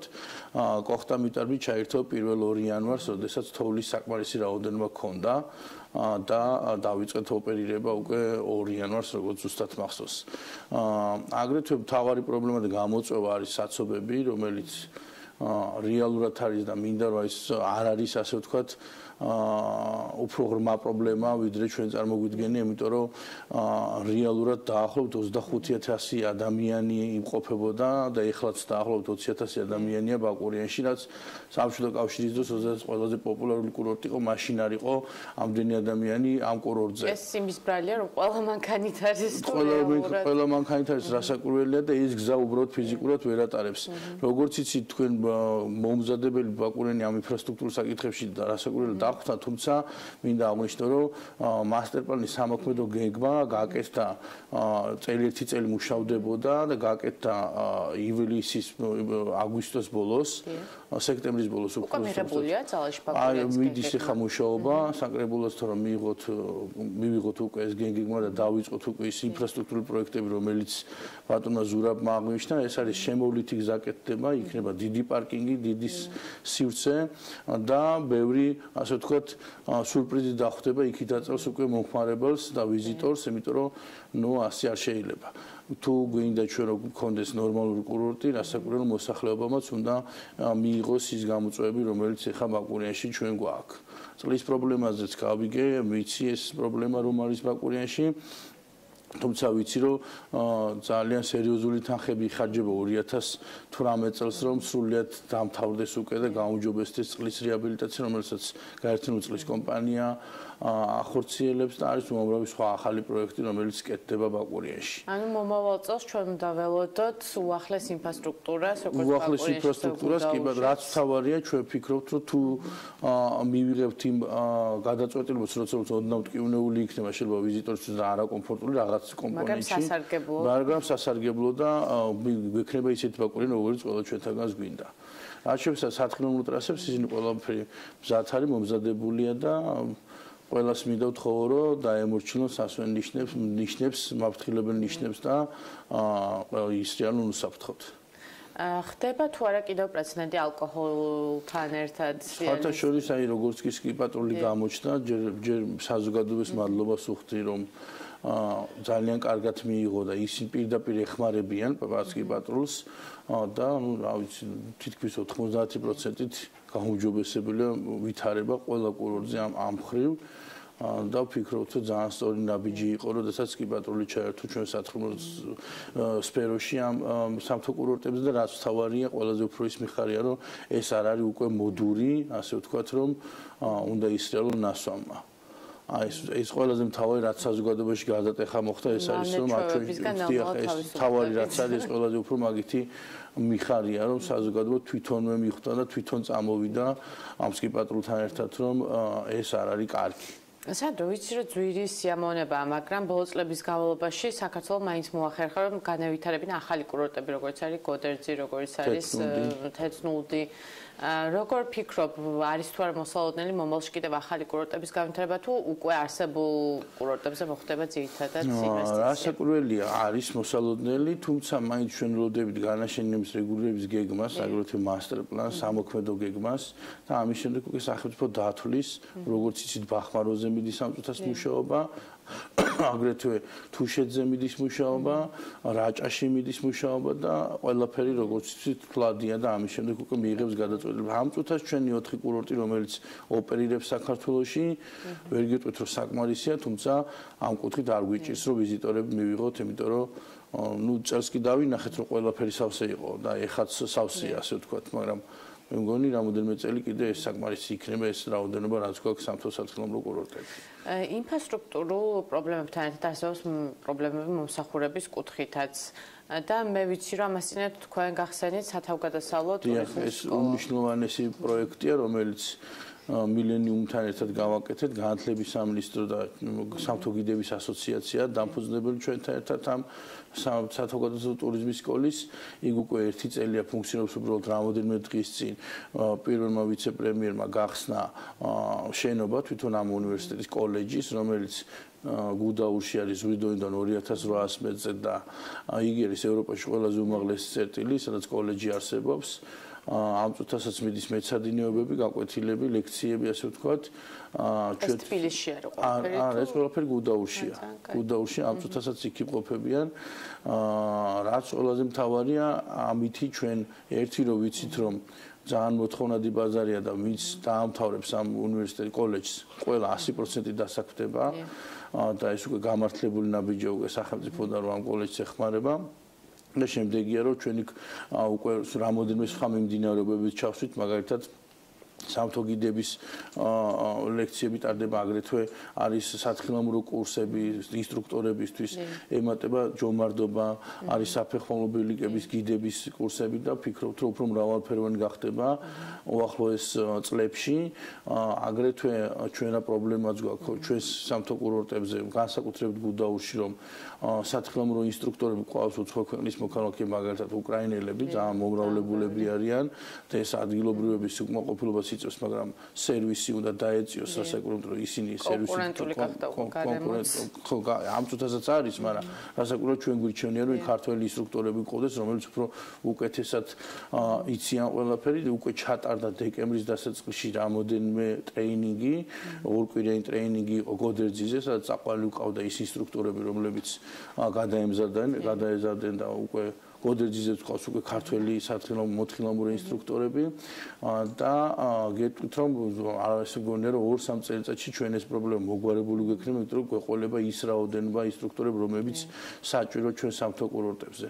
როგორც კი იზრდება ტურისტთა რაოდენობაც, რასაკვირველია მოთხოვნილებაც ბევრი ამ ინსტრუქტორებზე და ვფიქრობთ რომ ეს ძალიან სწორი ნაბიჯია. აგრეთვე მინდა გითხრათ რომ 23 იანვარს შამონიში, საფრანგეთში ხელს ვაწერთ მემორანდუმს საფრანგეთის სამთო სკოლასთან, რომელიც ეს რომელიც ერთ-ერთი ცნობილი მსოფლიოში სკოლაა, რომელსაც შეუძლია რომ ჩვენ დაგვეხმაროს ამ სწავლის გადამზადების ლექტორების გამოსაგზავნად, მათ აქვთ უდიდესი გამოცდილება, აგრეთვე ჩვენი პარტნიორია მიუნხენის ტექნიკური უნივერსიტეტი, ვისი რამოდენიმე პროფესორმა უკვე ჩაატარა ჩვენთან ლექციები და ვფიქრობთ რომ ესე უფრო განვითარდება ის კუთხე, რომელიც ამ წუთას ყველაზე ძალიან ჭირს, ეს არის სამთო-გიდები და ეს არის სათხილამურო ინსტრუქტორები, რომელიც რეალურად მოთხოვნა ძალიან დიდია, მაგრამ რეალური პროფესიონალი ძალიან ძალიან სწავლების თუნდაც აი მაგალითად სამთო-გიდის გადამზადება 2 წელი 1 წელი 2 წელი საკმაოდ ხანძრი, იმიტომ რომ ადამიანის სიცოცხლე როდესაც ჩაბარებული გაქვს, ყველაფერი აბსოლუტურად უნდა ძალიან კარგია, იმიტომ რომ ხშირ შემთხვევაში ვიცი რაღაც გიდების კურსები, რაღაც ორთვიანი, სამთვიანი ძალიან სიმკაცრე ამასთან მიმართებაში, იმიტომ რომ ამას უბრალოდ გამორიცხულია სხვანაირად. ალბათ მომავალში გუდაურის გარდა სხვა სამთო კურორტებიც გაიხსნება. თვითონ ფილიალები დასაკვირველია სვანეთში გვინდა უკვე რომ გავხსნათ.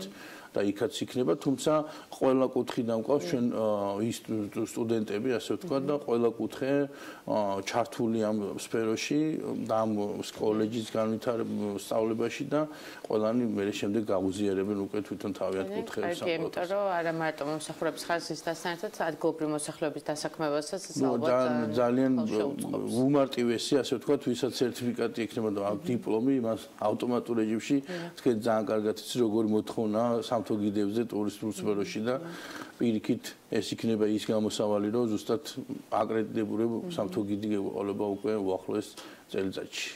და ბოლო შეკითხვა მინდა დაგისვა უკვე მარკეტინგულ კამპანიებთან მიმართებაში ტურისტული პროდუქტი ვითარდება და პროგრესირდება, რაც შეეხება მარკეტინგულ კამპანიებს, აპირებთ თუ რაღაც ახალი ბაზრების მოიცვათ, ალბათ ტურიზმის ეროვნულ ადმინისტრაციასთან გაკავშირებით. ტურიზმის ეროვნული ადმინისტრაცია ფიქრობს ამ თემებზე, რასაკვირველია ჩვენთან ერთად, რაც შეეხება ჩვენს მიმართ ჩვენ ახალ საიმიჯო რგოლს ვაკეთებთ, რომელიც უახლოეს დღეებში დამთავრდება, რომელიც იქნება ერთგვარი პრეზენტაცია ჩვენი ქვეყნის და უახლოეს მომავალში გვექნება აპლიკაცია, რომელიც კიდევ უფრო გაახალისებს და ასე ვთქვათ საინფორმაციო წლომა ექნებათ ვიზიტორებს ჩვენს კურორტებზე. დარჩენ სარეკლამოზე რასაკვირველია გამოფენებზე თავისთავად ტურიზმის ეროვნული ადმინისტრაცია დადის და ჩვენ თანამშრომელთან ერთად და ვფიქრობთ, რომ ის ბაზარი, რომელიც ამ წუთას გვაქვს, ძალიან კარგი მდგომარეობაა ამ კუთხით და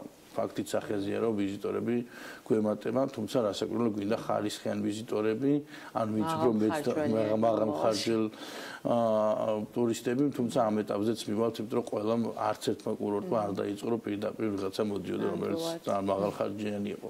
ვნახოთ. წარმატებებს გისურვებთ, დიდი მადლობა საინტერესო სიახლეებისთვის და ჩვენ კიდევ ალბათ ზამთრის სეზონის დასრულებისას შევაჯამებთ კიდევ როგორც ჩაიარა უკვე და დასრულდება ტურისტული სეზონი ზამთრის განმავლობაში საქართველოში. მე კი გამშვიდობებით შემდეგ სამშაბათამდე ტურიზმის რუბრიკით. მადლობა მაიკო, დარძნებული ვარ მომდევნო რუბრიკების არნაკლებ საინტერესო იქნება.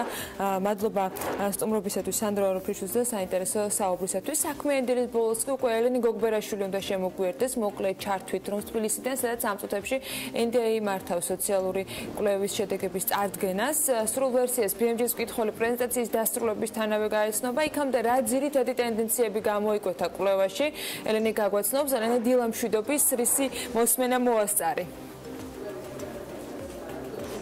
დიახანა, NDI ამ წუთებში აცნობს საზოგადოებრივი აზრის კვლევის შედეგებს მედიას, მათ უკვე მოასწრეს და ჩვენი თანდასწრებით ისაუბრებს ეროვნულ საკითხებზე, ასევე მათი საუბარი შეეხო ადგილობრივი დონის საკითხებს, საგარეო პოლიტიკასა და არჩევნების შედეგებს. მინდა აღვნიშნო, რომ ეს არის NDI-ის ბოლო კვლევის პირველი ნაწილი, მეორე ნაწილის პრეზენტაცია კი უკვე გაიმართება ხუთშაბათს, სადაც NDI საზოგადოებას გააცნობს მოსახლეობის აზრს პარლამენტის საქმიანობის შესახებ, ასევე ადგილობრივი და ეროვნული საკითხების შეფასებას. რაც შეეხება უშუალოდ კვლევის პრეზენტაციას, ჩვენ გავიგეთ, რომ NDI-მ გამოიკვლია ეროვნული დონის საკითხები და ასევე მოსახლეობის განწყობა, როგორ აფასებენ ისინი ქვეყნის განვითარებას. უმეტესი ნაწილი, დაახლოებით 43% გამოკითხულებისა მიიჩნევენ, რომ ქვეყანა არასწორი მიმართულებით ვითარდება. შესაბამისად, შემცირებულია მათი რაოდენობა, ვინც ფიქრობს, რომ ქვეყანა სწორი მიმართულებით მიდის. რაც შეეხება მოსახლეობის ყველაზე მნიშვნელოვან პრობლემურ საკითხებს, ისინი ასახელებენ უმუშევრობას, ასევე მეორე ადგილს იკავებს ფასების ზრდა და ინფლაცია, ასევე სიღარიბე და სამედიცინო მომსახურებაზე ხელმისაწვდომობა. რაც შეეხება, ასე ვთქვათ, ადგილობრივი მნიშვნელობის საკითხებს, მოსახლეობას ყველაზე მეტად აწუხებს გზების პრობლემა, ასევე მნიშვნელოვნად წინა პლანზე წამოიწია გარემოს დაცვითი პრობლემური საკითხების მოგვარების აუცილებლობამ, ტრანსპორტმა, ასევე წყლით მომამრაგების აუცილებლობამ. მოსახლეობა ყველაზე მეტად წუხს დღეის მდგომარეობით გარემოს დაცვის საკითხებზე და განსაკუთრებით კი ეს ფიქსირდება თბილისში. რაც შეეხება მთავრობის საქმიანობის შეფასებას, როგორც მოვისმინეთ, სტაბილურია მათი აზრი, ვინც ფიქრობს, რომ მთავრობა სწორი მიმართულებით მუშაობს, თუმცა ყველაზე კრიტიკული დამოკიდებულება მთავრობის საქმიანობის მისამართით გააჩნიათ დიდ და ასევე მცირე ქალაქებში 45% დაახლოებით ფიქრობს, რომ მთავრობა ცუდად მუშაობს. რაც შეეხება ადგილობრივი ხელისუფლების მუშაობის შედეგებს, დაახლოებით 34% ფიქრობს, რომ ადგილობრივი თვითმმართველობის არჩევნების შემდეგ ახალი ხელისუფლება წინა მთავრობებთან შედარებით უკეთესად იმუშავებს, 44% ფიქრობს, რომ მათი საქმიანობა იქნება იგივე, ხოლო 12% ფიქრობს, რომ მათი საქმიანობა გაუარესდება წინა ხელისუფლებასთან შედარებით. ეს მხოლოდ საკითხების ნაწილია, რაზეც NDI-მ მედიასთან ისაუბრა. ჩვენ ვრჩებით, რა თქმა უნდა, ადგილზე და სხვა მიმართულებით არსებულ კვლევის შედეგებს ჩვენი მაყურებელი უკვე საქმის კურსის გამოშვებაში შეიტყობს. ანა. მადლობა ელენეს, მადლობა საინტერესო მიმოხილვისათვის და იმ ტენდენციების გამოკვეთისათვის, რომელთან დაკავშირებითაც NDI კვლევას აქვეყნებს. ამ კვლევის ზუსტი ჩატარების თარიღები, ასევე გამოკითხულთა რაოდენობა და თავად კითხვებზე პასუხები სულ რამდენიმე წუთში უკვე ოფიციალურად გახდება სრულად ცნობილი და BMG-ს მკითხველისათვის იქნება მიწოდებული ინფორმაცია. რა თქმა უნდა დაელოდოთ საქმის კურსაც, სადაც ამ კვლევის პრეზენტაციის შესახებ ელენე გოგბერაშვილი კიდევ ერთხელ უფრო ცლად და დეტალურად ისაუბრებს და ქალების ნარატივი, რომელიც სულ რამდენიმე წუთში დაიწყება BMG-ს პროექტები გრძელდება ტელეპიროლზე და ელოდეთ გვანცალაღიძეს. ბედნიერ დღეს გისურვებთ, ხვალამდე.